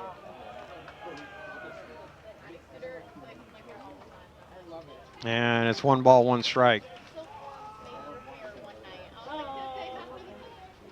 I just realized something. McGrath's not the third baseman for the Trojans. Count 2 balls and 1 strike. It's Trevor Cook is at third. And I just realized I wrote my score sheet down wrong. So Trevor Cook is at third, and I knew that instead of McGrath. Here's a pitch, bouncing ball hit to Cordova. Smith stumbles, but he'll get to the first base in time, and Hawkinson is retired for the first out of the inning. So yeah, Cook's at third, not McGrath. I just wrote it down wrong. So I apologize to you who are listening in Everett, as I had 2 different third basemen down. That'll bring to the plate Steve Robinson. Robinson, the left fielder for Lower Columbia.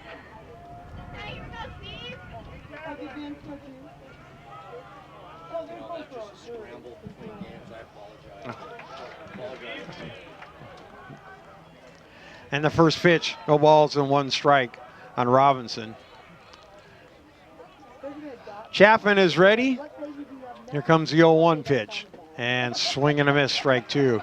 Robinson 1 for 2 today. Single up the middle in the 4th and grounded out.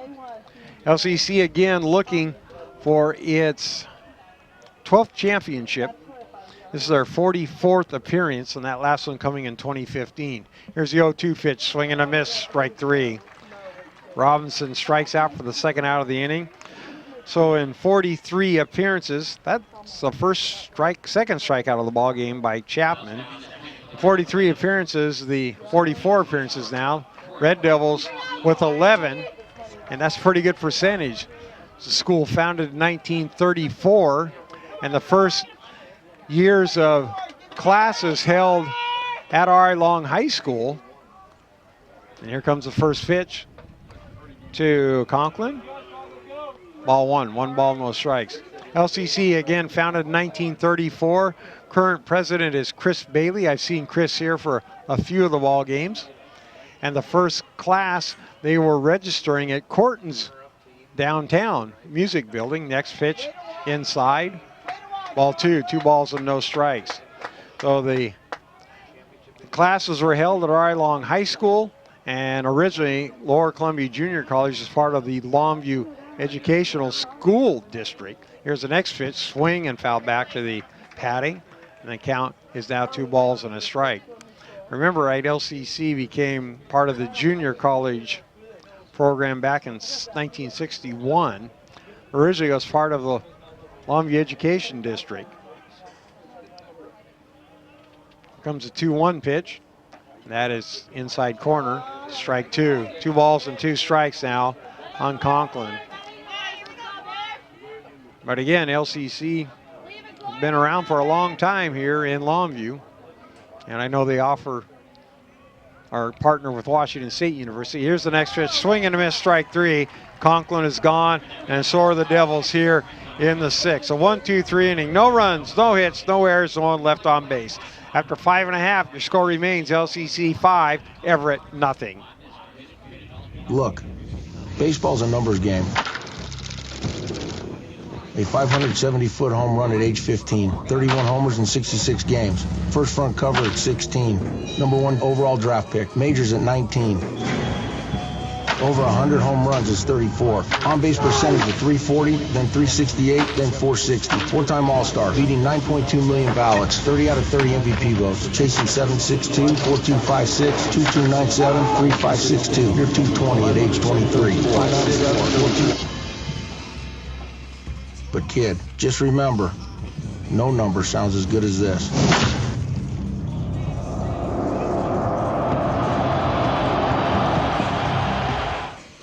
People say knowledge is power, and they have a point.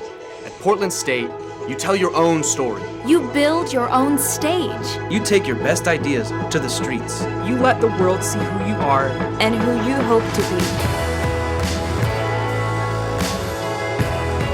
Knowledge is about how hard you're willing to work to do something real. It's about how far you're willing to go to do something great.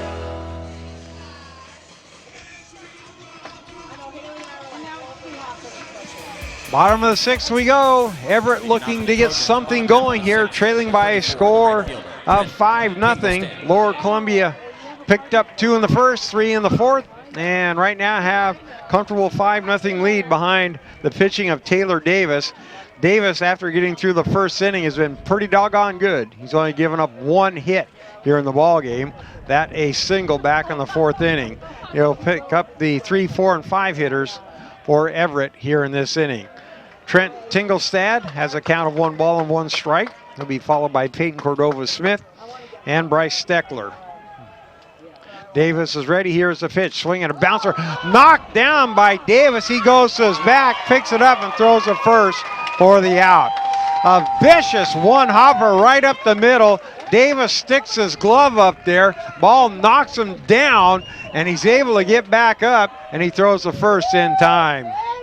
Tingelstad hit it right on the button, but Davis able to get his glove on it, and he retires Tingelstad for the first out of the inning. That'll bring to the plate Peyton Cordova-Smith. First pitch to him is a fastball, up and away, ball 1. 1 ball and 1 strike on Cordova-Smith. He's 0 for 1 in this ball game, walked in the second, flied out to left fielder with the last at bat, takes the next pitch for a strike. 1 ball and 1 strike. in outfield playing him back deep. And that was a nice play by Robinson last time because it was tailing away from him. He made the catch on the warning track to retire Cordova Smith with 2 outs in that inning. And at the time, the score was still 2-0. Here comes the 1-1 pitch. Fastball fouled away. And the count at 1 ball and 2 strikes. 5-0 LCC with 1 out in the bottom half of the 6th inning. Next pitch, swing and a miss, strike 3, and Cordova Smith goes down for the 2nd out of the inning. So 5-6 consecutive batters now retired by Davis, and that's his 3rd strikeout of the ball game. Again, it took him a while to get going. He's retired 6 in a row in the 2nd and the 3rd, then gave up a base hit, and since then he's retired 6 more in a row. And now to the plate comes Steckler. Takes the first pitch, strike 1. No balls and a strike on Steckler. Steckler 0 for 2 today. Fielder's choice and grounded out. Swings, bounces the ball up the middle. Sliding stop by the second baseman. Muzzy throws not in time, and Steckler picks up the infield base hit. Ball bounced right over the mound, and Muzzy behind the bag makes a nice sliding stop, gets up to throw, but beating the throw easily at first base is Steckler, and that's just the second base hit of the ball game for the Trojans. That'll bring to the plate Nick Anderson. Anderson 0 for 2 today. Davis from the stretch. There goes the runner. Pitch is low. Throw down to second base. The slide and safe at second base is Steckler. 6th stolen base of the tournament for Steckler, which probably leads. Yeah, that's what I figure. The guy that's got the 2nd amount of stolen bases has 2. Here's the next pitch. And it misses. No, check that. Catches the corner, strike 1. So Steckler's been a running boy here at this tournament. 6 steals and easily leading the NWAC in stolen bases. Count 1 ball, 1 strike. Anderson stands in. Now Davis will take a look back to second base.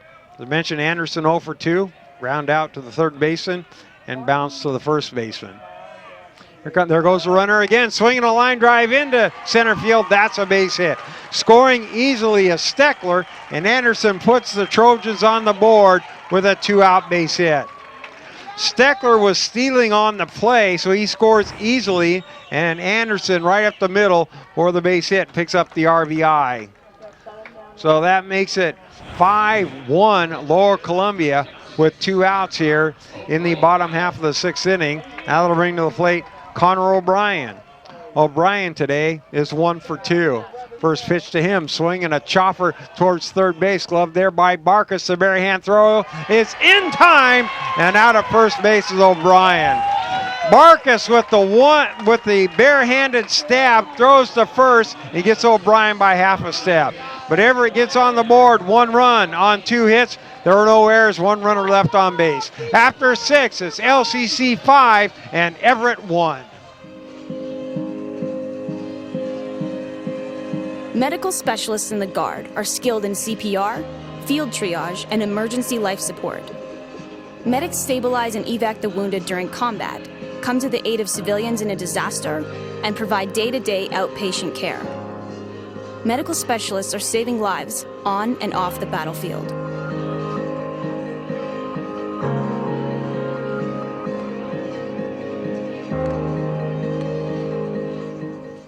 LCC has definitely prepared me to transfer to Oregon State because it's helped me with my study skills. I'm a much harder worker than I was in high school. I had a great support base by the staff, and I've made some great friends that I think I'll carry on with my life. I've definitely loved my classes. I've learned a lot. It's been a healthy environment. Don't be afraid to branch out. The people here are awesome. I'm going to be in it for a while, but down the road I'll be finishing up and be ready to join the workforce. When you first visit Seattle Pacific University, it's easy to fall in love with the campus. But just ask one of the students.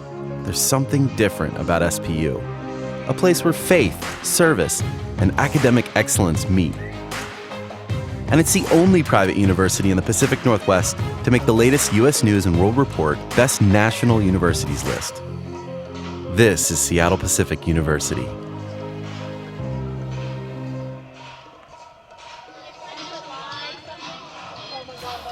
Take a look at some of the fans here. They got their umbrellas shading themselves from the sun as this ball game started. First of our two games started with low clouds this morning, and now we've broken out in bright sunshine. Perfect day for baseball here at Story Field here in Longview as we go to the top of the 7th, and Lower Columbia leading leading Everett by a score of 5-1. Muzzy will step up first, and he swings at the first pitch and fouls it away, strike one. Muzzy, Strickler, and Campbell do up for Lower Columbia here in the 7th inning. 5-1 Red Devils over the Trojans. Dalton Chapman still on the hill for Everett. You take a look at him. Here comes the 0-1 pitch, and that fastball misses. Ball one. 1 ball and 1 strike. He's given up 6 hits in 6 innings. What's hurt him is his defense. 4 errors in the ball game, including 3 in the 4th when LCC scored 3 runs. Now has the 5-1 lead. Here comes the 1-1 pitch. Swing and a hard ground ball past the diving shortstop, Anderson, into left field for a base hit. Well, Muzzy leads off the top of the 7th with a base hit, his 2nd base hit of the ball game, and he's still hitting .500 here at the tournament. 2 for 4 the first game? Really? Okay, close to it. 2 for 4 first game, 2 for 4 in this game. But he has the 2nd base hit of the ball game, and that'll bring up Strickler. So 481 for Muzzy for the Red Devils. That'll bring the plate Strickler. Strickler today is 1 for 2. First pitch to him, curveball, swing, fouled away. The count, no balls and 1 strike. Walked and scored a run in the first. Singled in the 3rd, grounded into double play in the 4th. Muzzy will take his lead at first base. Chaffin will take a long look over there, and now he'll work from the stretch. Here comes the 0-1 pitch, swing, and a bouncing ball hit to 3rd, fumbled there. Now he'll pick up, throw to first in time for the out. Trevor Cook fumbled the ball, so he gave away the double play chance, but he recovered it. Throws to Cordova Smith in time, and Strickler retired for the first out of the inning. Can't assume the double play, so there's never an error there. He got it out anyway, and Muzzy moves on down to 2nd with 1 out. So Muzzy in scoring position for the Red Devils. They bring to the plate Cameron Campbell. Campbell 1 for 2 in the contest. Chaffin from the stretch. Here's the pitch. Fastball in the dirt, gets past the catcher. The runner started to go, then he retreats and head first dive back into 2nd base. Muzzy maybe halfway down, then quickly returned back to first base. So O'Brien has a pretty good arm. 100 pitches now for Chapman. And he has labored a lot of this ball game. But again, his defense has really let him down. Chaffin again, long look into O'Brien. And here's the pitch, way outside, and a nice grab by O'Brien. Looked like almost took his glove off. Was able to keep his glove on it. No chance for Muzzy to advance. Yeah, and I just kind of wonder why O'Brien just kind of lob tosses it back to the pitcher. He's got such a good arm. 2 balls, no strikes on Campbell. Chapman from the stretch once again. Here's the pitch, and that misses away again for ball 3. 3 balls, no strikes on the number 3 hitter, Campbell. Marcus awaits on deck for LCC.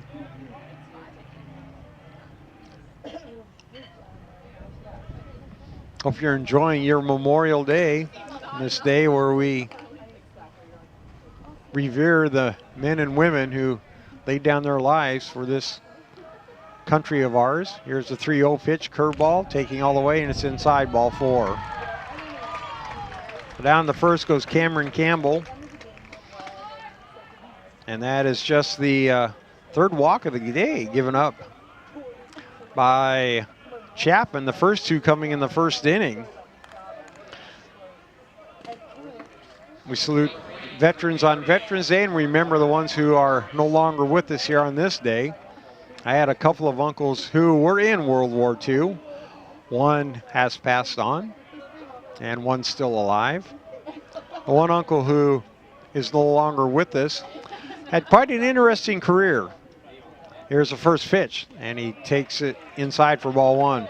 Barkus ahead in the count, 1 ball, no strikes. His name was Richard Rose. He is a Longview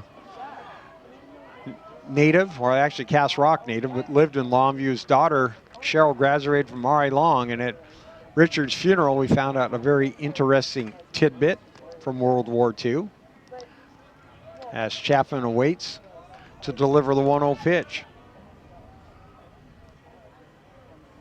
Looks back to second. Here's a pitch. Swing and a line drive off of Chapman, and the ball squirts in the infield. Chapman is down, but he quickly gets up, and that appeared like it went off his pitching arm. Chapman hit by the line drive. Here's the replay, and either got his shoulder or his bicep on his right arm, and he went down. He quickly got back up as the ball was grabbed by the third baseman, and Chapman took a shot there. We'll see if he can stay in the ball game. You couldn't see where it exactly got him, but that's going to be it anyway, as he's going to be pulled out of the ball game as Barkus, the line drive off of Chapman, and Muzzy will go to third, Campbell will go to second, and you see the line drive. It happened so quickly, I just can't tell if it took it off the shoulder or the bicep, but it was off his pitching arm, and he'll have to come out of the ball game. So we will have a new pitcher, and we'll see if they give him plenty of time to warm up or they'll just go the normal. But yeah, apparently it might have gone off. It might have even gone off his hand as he is flexing his hand and he walks off the diamond. So we'll take a break. We are now in the 7th inning. Your score is LCC 5, Everett 1. We'll be back right after this.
Aviation warrant officers deal in high-pressure situations, life-saving disaster rescues, delivering soldiers and payloads to critical areas, and engaging enemy targets.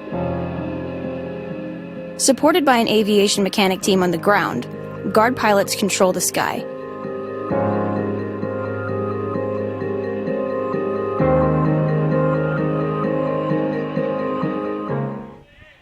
Connor Sage is the new pitcher for Everett as he will replace Dalton Chapman, who leaves due to an injury. And the first pitch to the batter, Kyle Sandstrom, is a strike. Sage on the year, 3-0, has appeared in 14 games, has 1 save, an ERA of 2.80, and he's trying to limit the damage here as Lower Columbia has loaded the bases with 1 out here in the 7th inning, leading by a score of 5-1.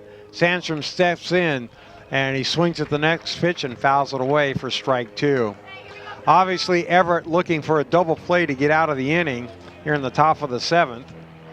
And LCC hoping to add on to its lead, as right now it's 5-1. Everett scored a run in the bottom of the 6th. Now the Red Devils threatening to add on to the lead. First base and third base playing up even. Middle infield looking for the ground ball. Swing and fouled away again. The count stays at no balls and 2 strikes on Sandstrom. Sandstrom in this ball game is 1 for 3, an infield single and a run scored. Picked up an RBI in the first on a fielder's choice and flied out to Steckler rather, in the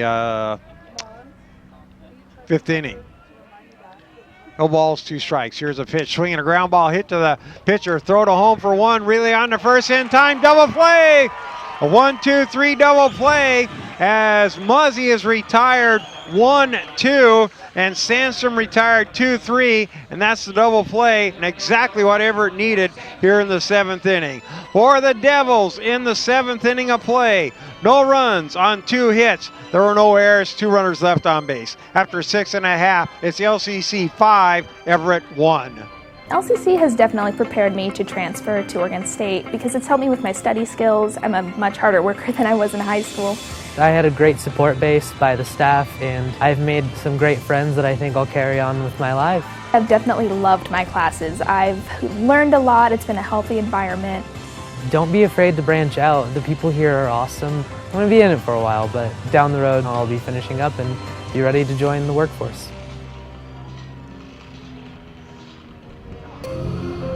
When you first visit Seattle Pacific University, it's easy to fall in love with the campus. But just ask one of the students. There's something different about SPU, a place where faith, service, and academic excellence meet.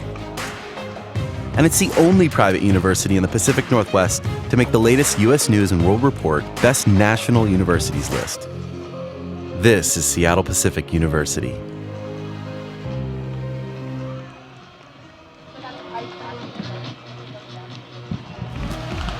Bottom of the 7th, LCC with the 4-run lead over Everett in this winner-take-all game of the 2017 NWAC Baseball Championships.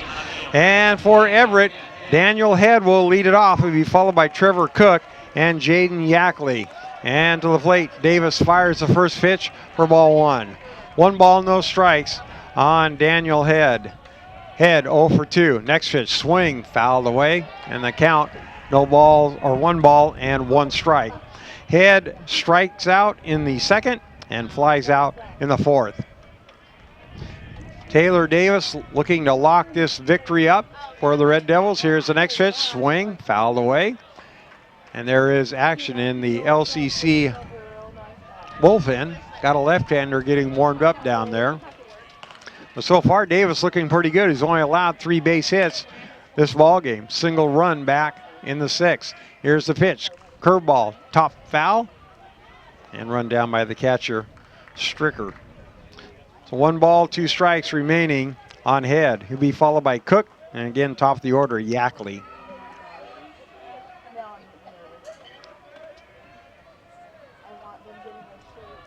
Davis, the wind and the delivery, 1-2 pitch.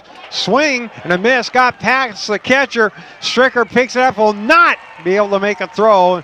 Down at first base goes Head. So Head strikes out, and it'll be a pass ball, allowing Head to get to first base. And that'll bring to the plate Trevor Cook. So Cook will step on in. And Cook this afternoon is 0 for 2. Runner at first base for Davis. That is his 4th strikeout of the ball game, but there is a runner at first. Now a throw to first base, and back goes Head.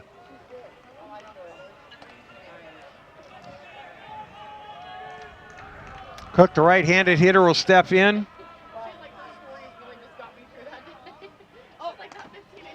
And takes the pitch for a strike. Cook, a sophomore from Redmond, trying to hold all our papers down. The wind has changed. It's now blowing on in from center field, which is out of the west, which means it'll probably be fairly cool tonight as the pitch misses high for ball 1. And again, when the wind changed the other day, you could just tell that it was going to cool us off. Our natural air conditioner comes from the west off the ocean, and the wind blowing pretty hard now behind the Story Field scoreboard. Blowing from left to right as the flag at half staff here on this Memorial Day. To count at 1 ball and 1 strike, and Cook steps on out. Runner at first, Head takes his lead in a 5-1 game, LC on top. Comes a 1-1 pitch. Fastball Fouled at the plate. Strike 2. 1 ball and 2 strikes now on Trevor Cook.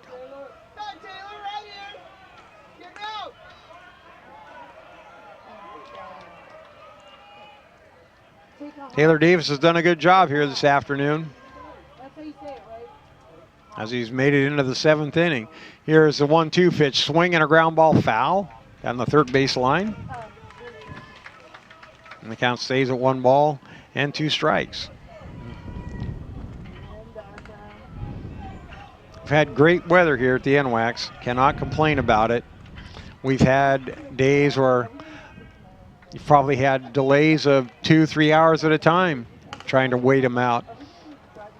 But again, this part of the country, we get used to that. And they'll do it again here next year. Hopefully we'll get good weather again next year. Davis is ready. Here's a 1-2 pitch. Curveball swing fouled back to the screen. And the count stays at 1-2. And we've mentioned how many different teams and events are played here. We had numerous Babe Ruth World Series. There'll be another one in 2018. The NWACs have been making the trip here for 13 consecutive years. Here's a 1-2 pitch. Swing, a slow roller off the foot of the batter, Cook, and so foul ball. Try and walk that off. We have numerous high school games played here. We've had some playoff games here. High school playoff games. Mark Morris High School and R.I. Long High School last couple of years have played a game here. We even had Kalama play here before. But again, with this new artificial turf and the artificial infield, should be able to take a lot of baseball. American Legions play here. The Junior Legions play here. Here's a 1-2 pitch, and that's swung on. Hit on a hop to third base. Barkus has got to throw to second for 1. Relay on to first. In time, double play! Nice play by Barkus as he goes to one knee. Throws to Muzzy for 1. Muzzy gets enough on the throw, and out at first base is Trevor Cook. So Head retired. 5-4 for the first out, and 4-3 on the double play, and there are 2 outs now for the Trojans here in the 7th inning. We'll go top of the order, and Jaden Yackley. Looking for a challenge? Push yourself further. It begins when you enlist as a soldier in the U.S. Army. You'll be trained in one or more than 150 career fields, and you could even earn money for college if you qualify. To find out more, visit your local Army recruiter or log on to goarmy.com. To the plate now, a bunt attempt by Yackley down the third base line. Barehanded try by the third baseman Barkus, and sliding in safely at first is Yackley. Head first slide by Yackley, and Barkus would have been a tough play anyway, but Yackley able to pick up the infield base hit on the bunt down the third base line. So Everett now with the runner at first base with 2 outs, but a nice bunt there by Yackley, and really there was no chance for Barkus. He barehanded it, but the head first slide, and he's in easily. That brings the plate Prater. Prater today is 0 for 2. From the stretch, Davis works. Throw to first base, and back is Yackley. Prater in the ballgame 0 for 2, hit by a pitch in the first, and now we will have a visit out to pitching mound. Then grounded out to Barkus, and then skied out to Sandstrom. So two outs here in the top of the 7th inning, and that's going to be it. So that's going to be it for Taylor Davis, as they're going to be replaced with 1 out here in the 7th, or 2 outs here in the 7th inning of play, and his team on top by a score of 5-1. As Davis gets a hand from his teammates and the fans, we will take a break. Your score with 2 outs in the 7th inning: LCC 5, Everett 1.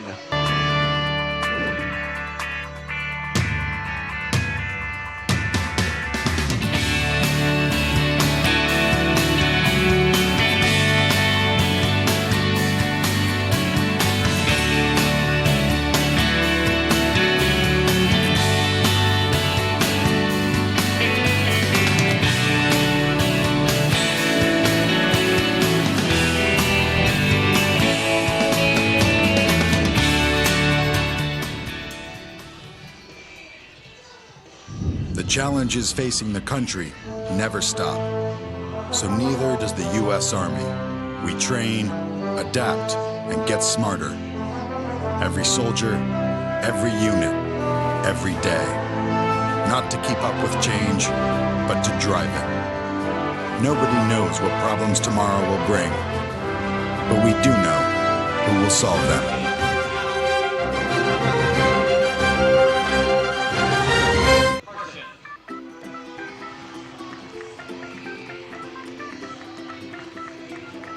Hello, welcome to How to PSU. In today's quick session, we're going to answer some common questions about transferring to PSU. The key things to remember are: apply early, use our online resources, and advisors are your friend.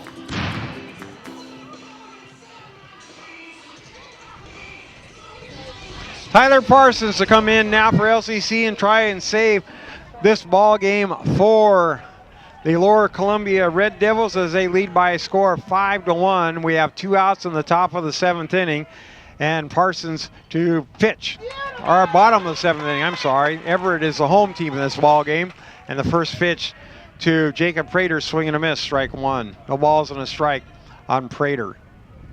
Parsons, the left-hander, local kid, Kelso High School, throw to first base. So he is a Scotty dog, and he's trying to nail it down for the Red Devils here. He has appeared in 10 games and started 9, or started 2, I'm sorry. Read it wrong. Here's the pitch, swinging a fly ball into center field. There is Sandstrom, reaches up, makes the catch for the final out of the inning. So Prater retired, and so are the Trojans here in the 7th. For Everett in the 7th, no runs, 1 hit, no errors, 1 runner left on base. After 7 innings of play, it's LCC 5, Everett 1.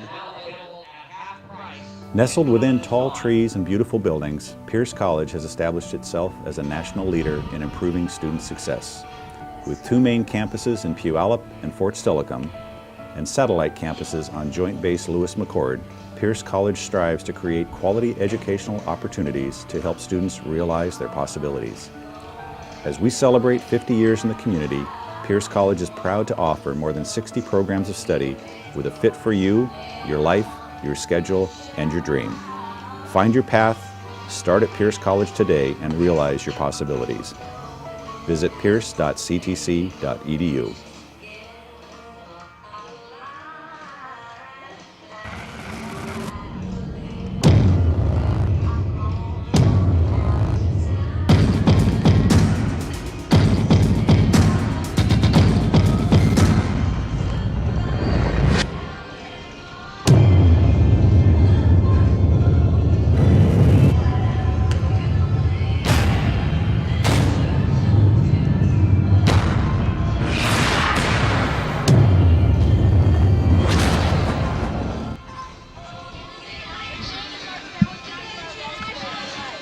Top of the 8th, and the Red Devils just need 6 more outs, and they will claim their 12th championship here at the NWAC Baseball Championships. And they will bring Huddleston, Hawkinson, and Robinson up here in the 8th to face Connor Sage. Huddleston today is 0 for 3, but he has scored a run. And the first pitch to him, swing, fouled away behind us, out of play. The count, no balls and a strike on Huddleston. Huddleston reached base on an error and scored on an error in the 4th, and ended an inning on a fielder's choice and struck out in the 5th. Here comes the 0-1 pitch. Curveball is high, ball 1. 1 ball and 1 strike on Huddleston. Huddleston again came in to pitch in the first game this afternoon. Came in relief of Aiken and did a good job. Doubt if he would be called on in this contest. Here's a 1-1 pitch. Swing, popped up, shallow left field, and the shortstop moving on out. He'll make the catch for the first out. Nick Anderson able to settle in under it for the first out of the inning. As Huddleston pops out, we've got 1 out in the top of the 8th. That'll bring up Hawkinson. Hawkinson today is 0 for 3. He reached base on an error in the 4th and scored a run as well, and flied out and grounded out to the first baseman. He now steps out and will take a practice swing as Connor Sage is ready. Here comes the first pitch to him, and that is high, ball one. 1 ball, no strikes. Sage did a good job there in the 7th inning, bases loaded, and induces a 1-2-3 double play ground ball by Sandstrom and kept the Red Devils off the board. Here's the next pitch. That fastball is high, ball 2. 2 balls and no strikes. Does not get any better if you're head coach Levi Lacey, as you get that 1-2-3 double play inning ending play. Here's a pitch. Fastball at the belt. Strike 1. 2 balls and a strike now on Hodkinson. Sage is ready. And here comes the 2-1 pitch. And that is off speed again for ball 3. Doesn't throw very hard. He throws a lot of off-speed stuff. He's a small-framed young fella, as you get a good look at him. And here comes the 3-1 pitch. That fastball swing fouled away again. And the count goes full at 3 balls and 2 strikes. Connor Sage, a freshman from Bellingham. Again, the left-hander. And here comes the 3-2 pitch. Swing and a fly ball. Hit to left field. Back on the ball. His head. He's near the warning track, and he makes the catch for the second out of the inning.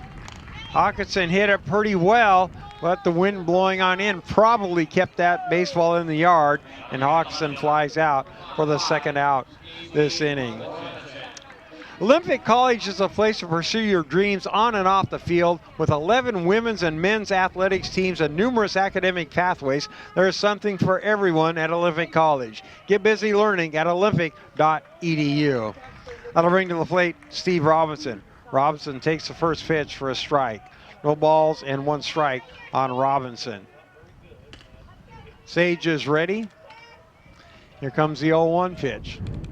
Fastball off the glove of O'Brien for ball 1. Robinson today is 1 for 3. Grounded out in the 2nd, singled in the 4th, struck out in the 6th. Left-handed hitter for LCC. And here comes the 1-1 pitch. That's swung on, popped up down the left field line near foul territory, and will go out of play. Count 1 ball and 2 strikes on Robinson. 5-1, Lower Columbia trying to nail down the championship. Second one in 3 years if they can hold on. Robinson from Yuba City, California. Here's a pitch, check swing. Did he go? No. And the count is 2 balls and 2 strikes. 2 outs as well. As the great Vin Scully used to say, deuce is wild. Wonder how his life's going being retired. Here's a 2-2 pitch. Curveball called strike 3. Robinson rung up and the inning is over for LCC. For the Devils in the 8th inning, no runs, no hits, no errors, no one left on base. They go to the bottom of the 8th inning. LCC 5, Everett 1. LCC has definitely prepared me to transfer to Oregon State because it's helped me with my study skills. I'm a much harder worker than I was in high school.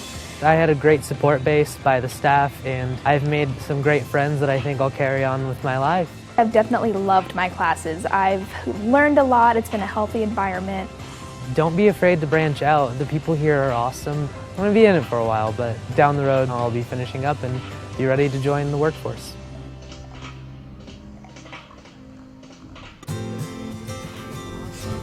The first day of school is kind of scary. You don't know your teachers yet or who your friends will be. But school is really important. It's how you learn things and grow. Okay, I'm ready. You're gonna do great, Mommy.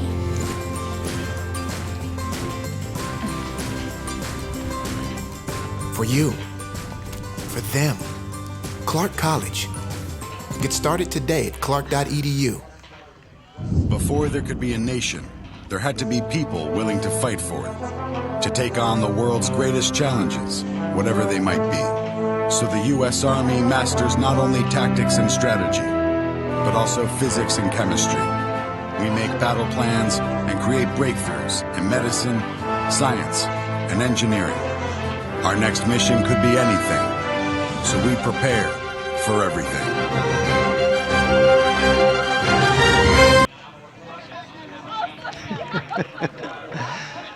Bottom of the 8th, Everett needs some help as it's down by a score of 5-1 in the final game of the NWAC Baseball Championships, a winner-take-all game, and LCC leading 5-1. And up to the plate comes Trent Tingelstadt. And the count is now 1 ball, 1 strike on Tingelstadt. Again, local kid Parsons coming on in. Got some information from Dave Andrew as Fitch fouled at the plate, and the count is 1 ball and 2 strikes. On Parsons, Tyler Parsons, he has pitched 10 games. He started 9. His only relief appearance came against Everett in game number 2, and he picked up the save there. Pitch is now 2 balls and 2 strikes. So see if he can do that again and give LCC the NWAC Baseball Championships. Here comes a 2-2 pitch. That fastball misses outside, ball 3. 3 balls and 1 strike on the hitter Tingelstad. Parsons, a left-hander. Here comes a 3-2 pitch, swing and fouled back to the screen again. And the count stays at 3 balls and 2 strikes. Cordova Smith on deck. Both he and Tingelstad are left-handed batters facing left-handed hitter or pitcher Parsons. Here's a pitch, swing and a fly, or a ground ball rather, hit to Campbell. He fumbles the baseball. He throws up first, and a sliding grab made by Parsons at first. Ball fumbled by Campbell at first. Parsons on the run, comes on over, low slide, and he got there just to beat the runner. And a great play Next to retire Tingelstad for the first out. 22. Parsons, a great hustle there and makes the play as Campbell fumbled the baseball for just a moment, and they get the out. Here's the pitch to Peyton Cordova Smith, and the curveball misses inside, ball 1. 1 ball and no strike on Cordova Smith. Might see the play again. Here's a different angle. You see the slide and got there just in time to beat Tingelstad. Outstanding play there by Parsons. Here's the 1-0 pitch. Fastball cut on and miss. Strike 1. 1 ball, 1 strike on Cordova Smith. Wind picking up here at LCC, which it predominantly does in the afternoons, in the early evenings. Here's the next pitch. Swing, popped up out of play, and usually it will blow in from center field to knock those baseballs down. So this is when you have to become a singles hitting team, because you're not going to knock the ball out of the park this time of day. Here comes the 1-2 pitch, and that's up and in him. Did it get him? Nope, foul ball. Foul ball at the plate. Cordova Smith backed away. I thought maybe it almost grazed him, but the ball hit the bat, and the count's 1 ball and 2 strikes. Parsons ready. Here comes a 1-2 pitch. That fastball swung on, hit the left field. Over there is Robinson. He's there to make the catch for the second out. So for the second time today, Cordova Smith flies out to Robinson in left field, and Everett now has 2 outs here in the 8th inning of play. That'll ring to the plate, Steckler.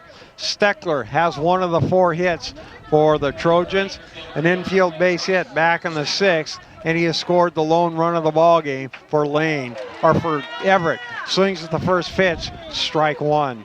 No balls and a strike on Bryce Steckler.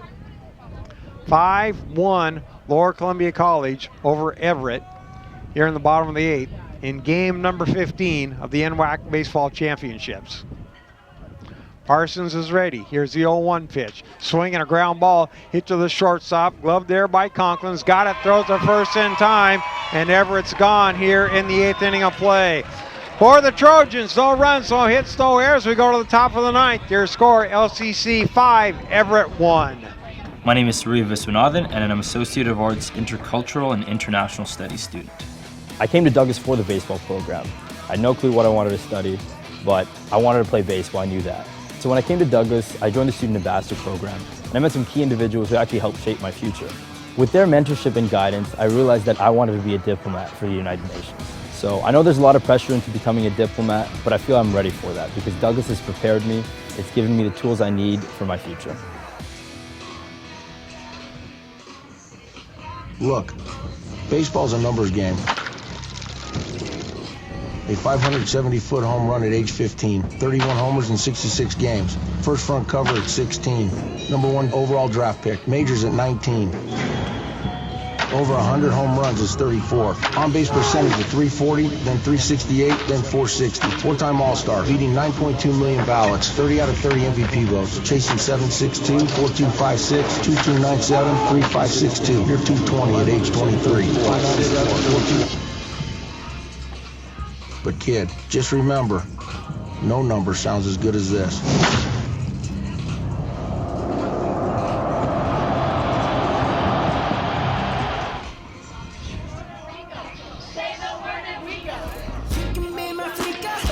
Well, Lower Columbia just 3 outs away from claiming its second NWAC baseball championship in 3 years as we go to the top of the 9th inning, and the Devils leading the Trojans by a score of 5-1. For Lower Columbia here in the 9th inning, the 9, 1, and 2 hitters, Conklin, Musley, and Strickler due up for LCC. Connor Sage in relief, throws the first pitch, and it misses outside, ball 1. Conklin on the day is 1 for 3, flied out in the 2nd, single in the 4th, and struck out in the 6th. Here comes the 1-0 pitch, and swing, that's popped up out of play, and the count 1 ball and 1 strike on the number 9 hitter, Conklin, for LCC. This game moving along at a pretty good pace. Started at 3:18 and now it's 5:40, so not too bad on a 64-degree day in Longview right now. Sage is ready. Here's a 1-1 pitch, and that is down low, ball 2. Ball 2. 2 balls and 1 strike on Conklin. LCC with the win will pick up his 40th win of the year. Here's a 2-1 pitch, and that misses outside, ball 3. 3 balls and 1 strike on Conklin. LCC jumped out early, 2 runs in the 1st, 3 in the 4th, and now leads 5-1. Here's the pitch, swing popped up out of play. That lone run for the Trojans coming in the 6th, and they'll need 4 more or more to keep this ball game alive. And for Everett, it will be the 6, 7, and 8 hitters due up. Here's the pitch, swung on, hit to left center field, quickly on over a Steckler. He makes the catch for out number 1. Well, Conklin skies out to Steckler for the first out of the 9th inning, and we'll go back to the top of the order for LCC. Ricky Muzzy up to the plate. 2 for 4 here this afternoon. Flied out in the 1st, singled in the 3rd, fouled out in the 4th, and singled in the 7th. So he's 2 for 4. First pitch to him, fastball, inside corner, strike 1. No balls and a strike on Muzzy. Muzzy 4 hits in the doubleheader here this afternoon. Here comes the next pitch. Curveball, swing and a miss, strike 2. Muzzy fooled on that pitch, and he's now down in the count. No balls and 2 strikes. But I've noticed that he is able to foul off a lot of tough pitches and eventually forces the pitcher to throw a good one. Here's the next pitch. He's caught looking. He did not expect the curveball, and he's rung up for strike 3. Muzzy strikes out for the first time here this afternoon, and for Sage, that's his first strikeout of the day. 3 strikeouts for the Everett pitching staff. Now they'll bring to the plate J.T. Strickler. Strickler, the number 2 hitter for Lower Columbia today. First pitch to him, curveball at the knees, strike 1. No balls and a strike on Strickler. Strickler has 1 hit in 3 official at-bats, walked and scored a run in the 1st, singled in the 3rd, grounded into a double play in the 4th, and grounded out in the 7th.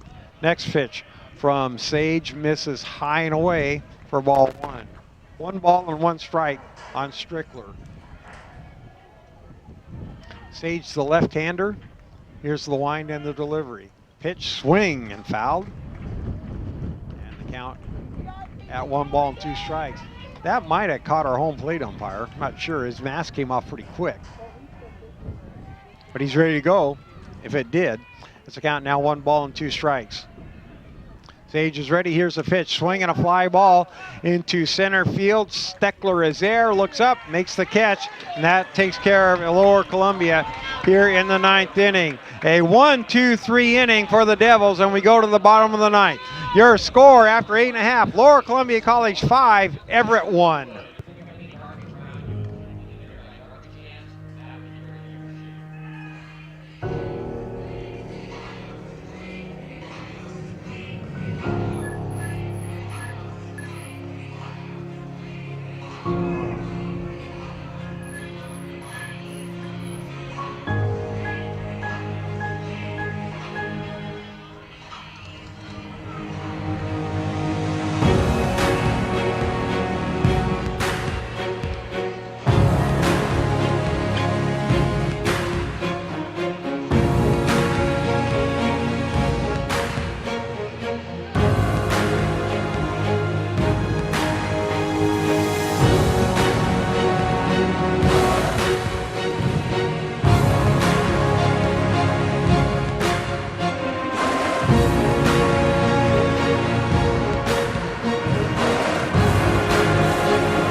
Every guardsman knows the call. It has many meanings, but when it's spoken, the message is clear, heard, understood, acknowledged.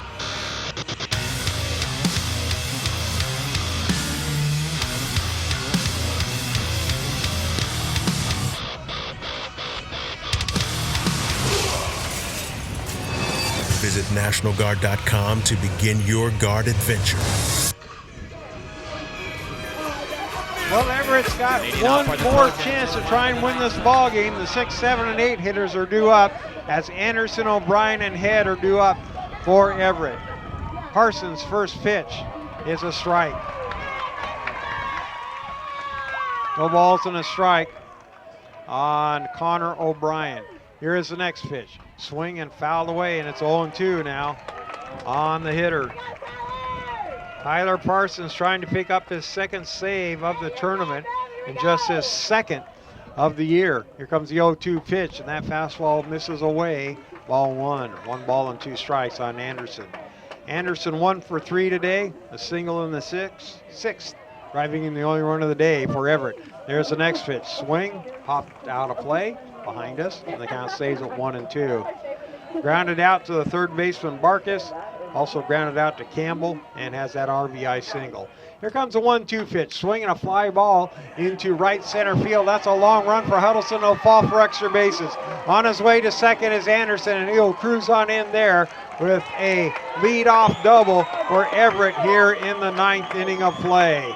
So Anderson, the leadoff double, down to second base, and just like that, the Trojans have their leadoff batter on here in the bottom of the 9th. Be sure to check out the NWAC on Twitter, Facebook, and Instagram for all the latest NWAC news. Also visit nwacsports.org for the most recent information on schedules, scores, stats, and more. Entering the plate, Connor O'Brien. O'Brien takes the first pitch from Tyler Parsons. High, ball 1. 1 ball, no strikes on O'Brien. O'Brien 1 for 3 day going right now. Here's the next pitch. Swing and a fly ball. That's hit the right field as well. This time Huddleston's got a beat on it. He makes the catch for the first out. Anderson not tagging there. And that's one big out for the Red Devils here in the bottom half of the 9th inning. They're now just 2 outs away from picking up their second NWAC championship in 3 years and their 12th overall. That brings up Daniel Head. Head today is 0 for 3. First pitch to him is up and in, ball 1. He struck out twice, reached base on a pass ball and also flied out this afternoon. So 0 for 3 for Head. Here's Parsons' next pitch, and that one called strike 1. Fans getting excited as they know they're getting closer and closer to this championship for Lower Columbia College. Head's ready, so is Parsons. Looks back to second. Here's the pitch. Swing and a fly ball. Again hit towards Huddleston. Huddleston moving to his right. He makes the catch for the second out of the inning. So Huddleston, 2 putouts here in the bottom of the 9th inning. And it's up to Trevor Cook for the Trojans. And nope, we're going to have a pinch hitter. Trevor Wharton is going to step up and hit.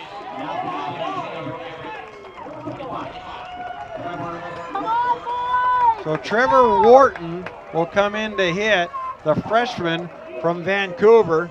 And everybody's standing in front of me. They got their cameras going because they want to see the final out. You're all right. You guys are all right. Well, Parsons is ready, and there's the first pitch. Swing popped up, foul territory, first base side, and out of play. I was ready also. No balls and 1 strike on Trevor Wharton. Pinch hitter here in the bottom of the 9th for Everett. Parsons trying to get that last out and give LCC the victory. Parsons is ready. Here comes the pitch. Swing and a bouncing ball foul. And now this is it. Down to game time for Everett as the Trojans have 2 outs and 2 strikes on the hitter Trevor Wharton. Parsons with a runner at second base, trying to get that final strike. Here is the pitch.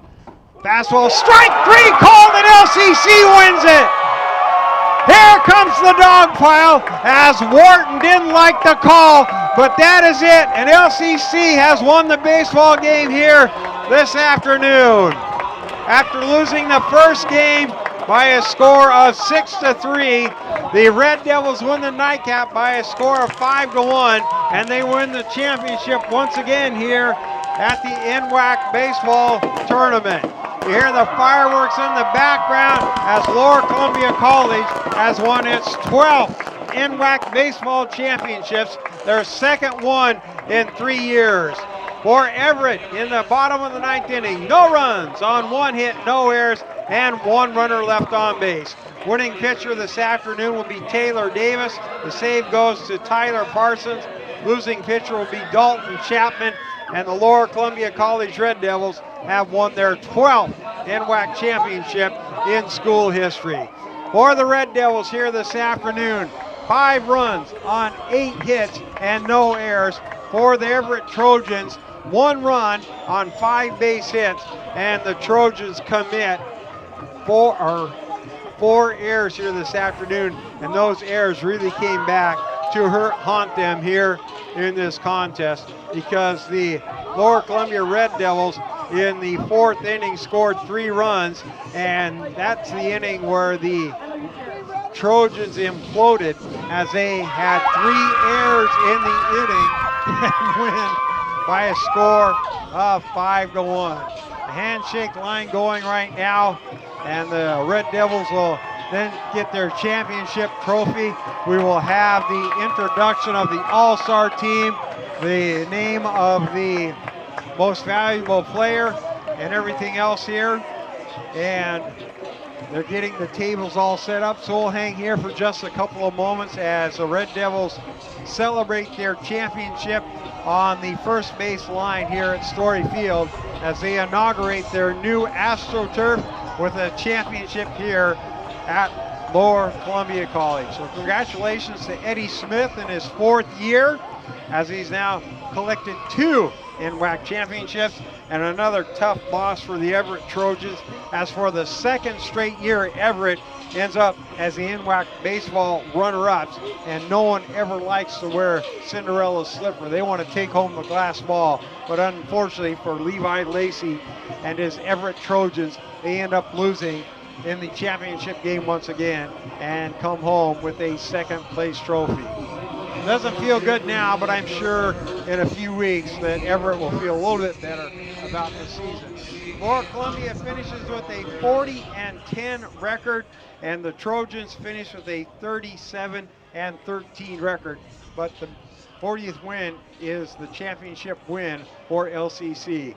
See the president of the college, Chris Bailey, walking towards the LCC dugout, and I'm sure he'll be congratulating the boys and head coach Eddie Smith. So we wait for the closing ceremonies. What I think we will do is I will sign off. We will keep the video stream going, and then you can see that here on the internet, Topher Vision, everywhere to go. But really don't need any of my commentary. We'll just have the video stream going, and we'll have the introductions of the champions, the introductions of the all-stars, and the selection of the most valuable player. Hope you enjoyed the broadcast here from LCC since Thursday. Thank everybody in the truck and on the cameras that is hard work standing all that time. I hope you've enjoyed the commentating, especially Jim DeBruler, because Jim's pretty good. And Dave Andrew and everybody else has been Thank here. you very Again, much. congratulations First to of all, Lower Columbia Red to the Devils fans and as family they who beat came out and Everett watched Trophies here student 5-1. athletes compete at the Hope you enjoyed highest it. level. Watch This the was a live great stream. 5 days We'll of see you next time. baseball, I'm Vern Foster. and we So long. appreciate the fact that these student athletes lay it on the line. And these 5 days were the big time for the NWAC. So thank you very much, the student athletes, parents, and fans. Thanks for coming out.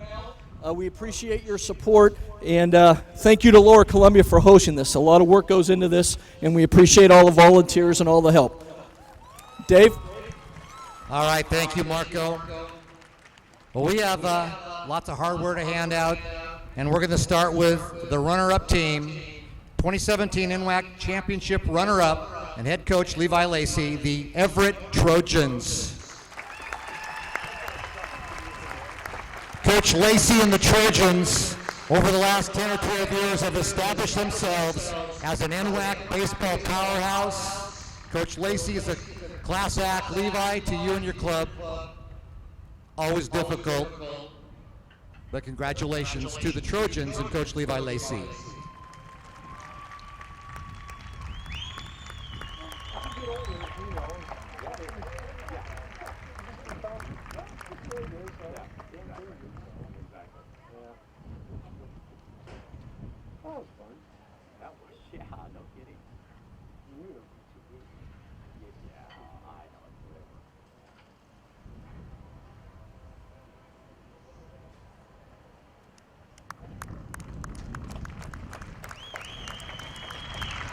Our next award,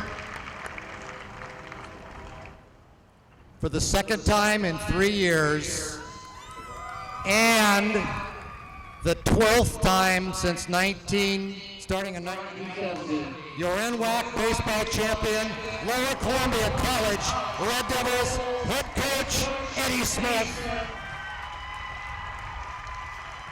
The award being picked up by Curry Conklin.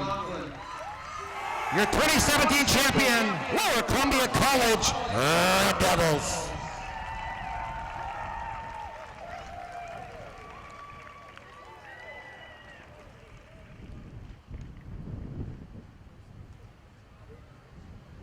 It's been a great year for Red Devil sports. This is the second NWAC championship of the school year. It started with volleyball in the fall, ends with baseball here in the spring. Men's basketball top 4, women's basketball and softball top 8. A great year of sports here at Lower Columbia. Hey, put the sauce out. That's good stuff. All right, nice job.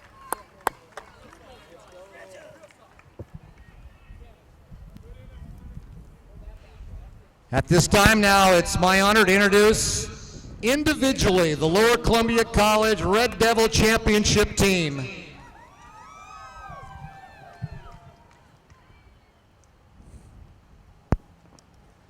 We're going to read you out in numerical order. Looks like maybe we're getting a photo there first. As I call your name, come forward for your individual award. Number 3, Jordan Barkus.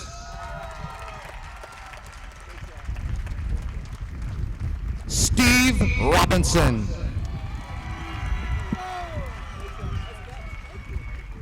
Blaze Arcano. Ricky Muzzy. Kyle Sandstrom. J.T. Strickler. Todd Reese. Cam Campbell. Corey Conklin. Taylor Davis. Jake Rose. Zach Horn. Chase Hutchinson. And his fellow Aussie, Sam Trend Beacom. Nicholas Palmer. Tyler Parsons. Jared Aiken. Nick Tabura. Anthony Garcia. Corey Bryan. Tom Gomez. Chandler Mikulik. Travis Painter. Trevor Huddleston. And Quentin McDaniel. Individual awards for the players, and while we don't have awards, let's introduce the coaching staff. The assistant coaches, Kurt Lipinski, Ian Sanderson, Eric Lane, and his second title in 4 years as the head coach, Eddie Smith.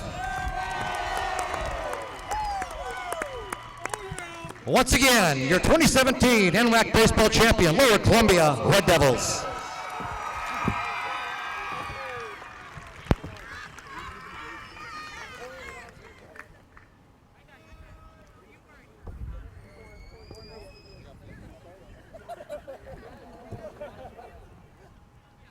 All right, at this time, we are going to introduce the all-tournament team and the most valuable player. Always difficult, always heavy with players from this game, but they've by far played the most games and have a chance to star. So here we go.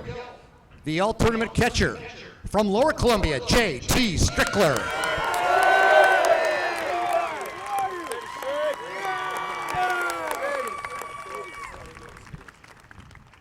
Infielders. This guy didn't hit the way he'd probably like to, but he lived on base and he picked it at first. From Lower Columbia, Cameron Campbell.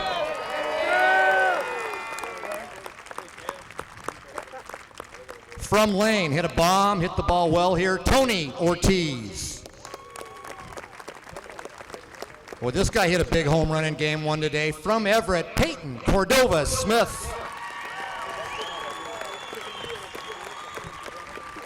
Another guy who played great on the infield, been here 3 years, hit .348 here in the tournament. From Lower Columbia, Corey Conklin.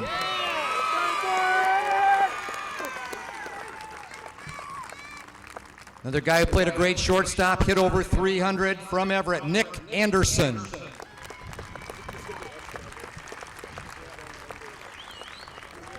And fans, it's easy to get caught up in offensive numbers on this, but sometimes you got to look strictly at the defense. And this guy played as good as D as anybody. From Lower Columbia, Jordan Barkus.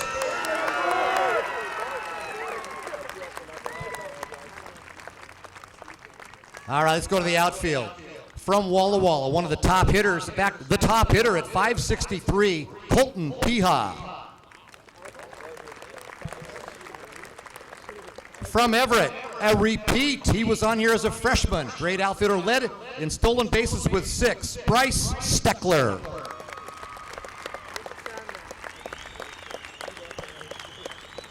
The guy who made the catch, part 2, from Lower Columbia, Steve Robinson.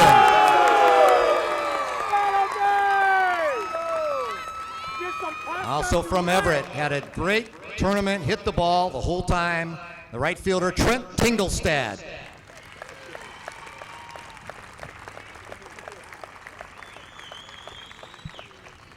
All right, starting pitchers. Outstanding complete game against an Eastern Division rival for Walla Walla, Clark Strebe. And an outstanding performance, also going 9 innings, shutout ball from Columbia Basin, Hunter French. Guy who came back on just a 3 days rest and boy, pitched outstanding in game 1 from Everett, Curtis Pafus.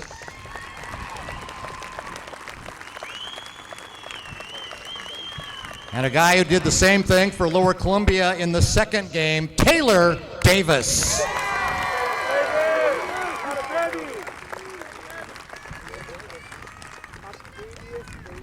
So this next guy is our alternate relief pitcher, and you fans may not know, the only time he pitched in relief all season was in the last 5 days. I probably won't leave you guessing. From Lower Columbia with 2 saves, Tyler Parsons.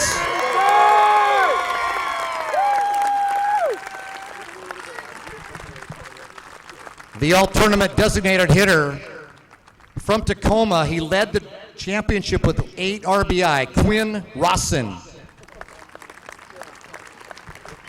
And another guy who tore the cover off the ball from Lane is our utility player. He also pitched twice, Bryce Mulcahy.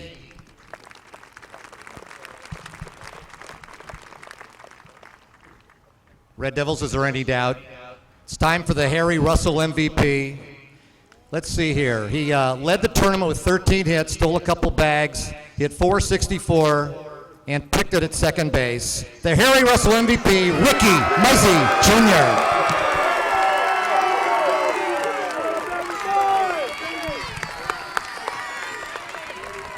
Your 2017 MVP and all tournament team.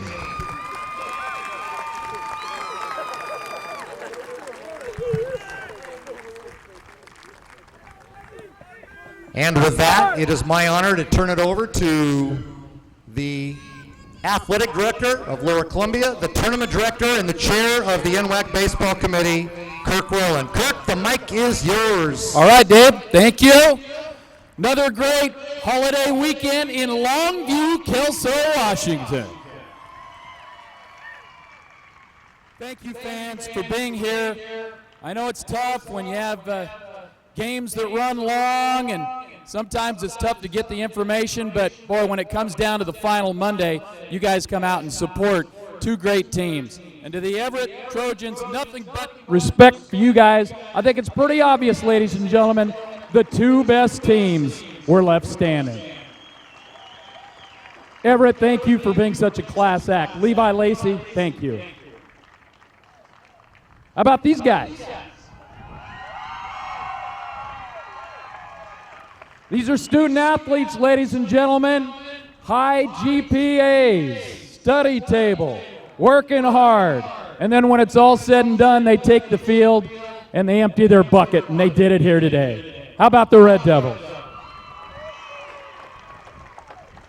There are so many people to thank, and I know the volunteers.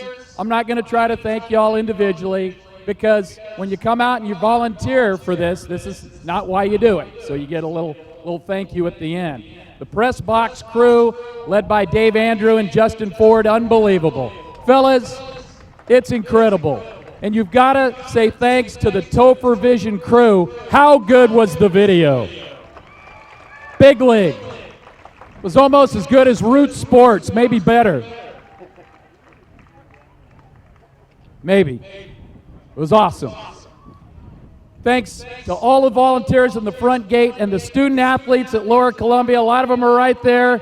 They gave up their holiday weekend because they wanted to make sure this tournament ran well. Yes. I would like to thank the Cowlitz Black Bears for making some great burgers. Jim Appleby, thank you so much for your cooperation. Jimmy, awesome. Good luck in your season this summer at Story Field. All right? Hold on. Let's bask in the moment, gentlemen. It all starts at the top. Chris Bailey and Nolan Wheeler, the president and vice president. Hey, these guys stuck their neck out to have this field look like it does right here. So thanks to the Board of Trustees, led by Chris and Nolan, and thanks to all of the municipalities that helped us with the fundraising to make this happen so this ballpark can continue to host great tournaments like this. So many people to thank. Every person that put some money in towards making this field a reality, we can't thank you enough. And now at the very end, you got to have somebody that puts the whole baseball program together. And I know Dave already introduced our coaches, but these guys are awesome. Kurt, Ian, Eric, my right-hand man, and the head coach of the LCC Red Devils, old double nickels, Eddie Smith, has another one. Eddie, you could come forward and please have something to say. Eddie's still giving out T-shirts like he does on many days. Eddie, a few words for the fans. Well, just a huge thanks to all of you for coming out today. It's always a huge advantage to have this tournament in Longview, and it's because of you guys. So thank you very much. And to the parents in the crowd, thank you all. Your sons have been amazing to work with. It's been an amazing group. So you have something to be very proud of, and the apple doesn't fall far from the tree. So thank you. Thank you, Eddie. Appreciate it. So once again, to all of the fans, especially my mother who came here today. Mom, thanks for coming.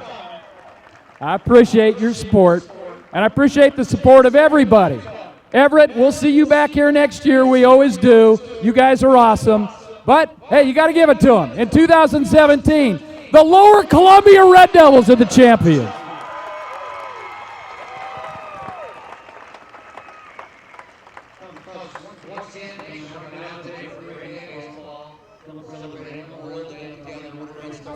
Earlier today. Please have a safe trip home and enjoy the rest of your evening. Good afternoon, everybody.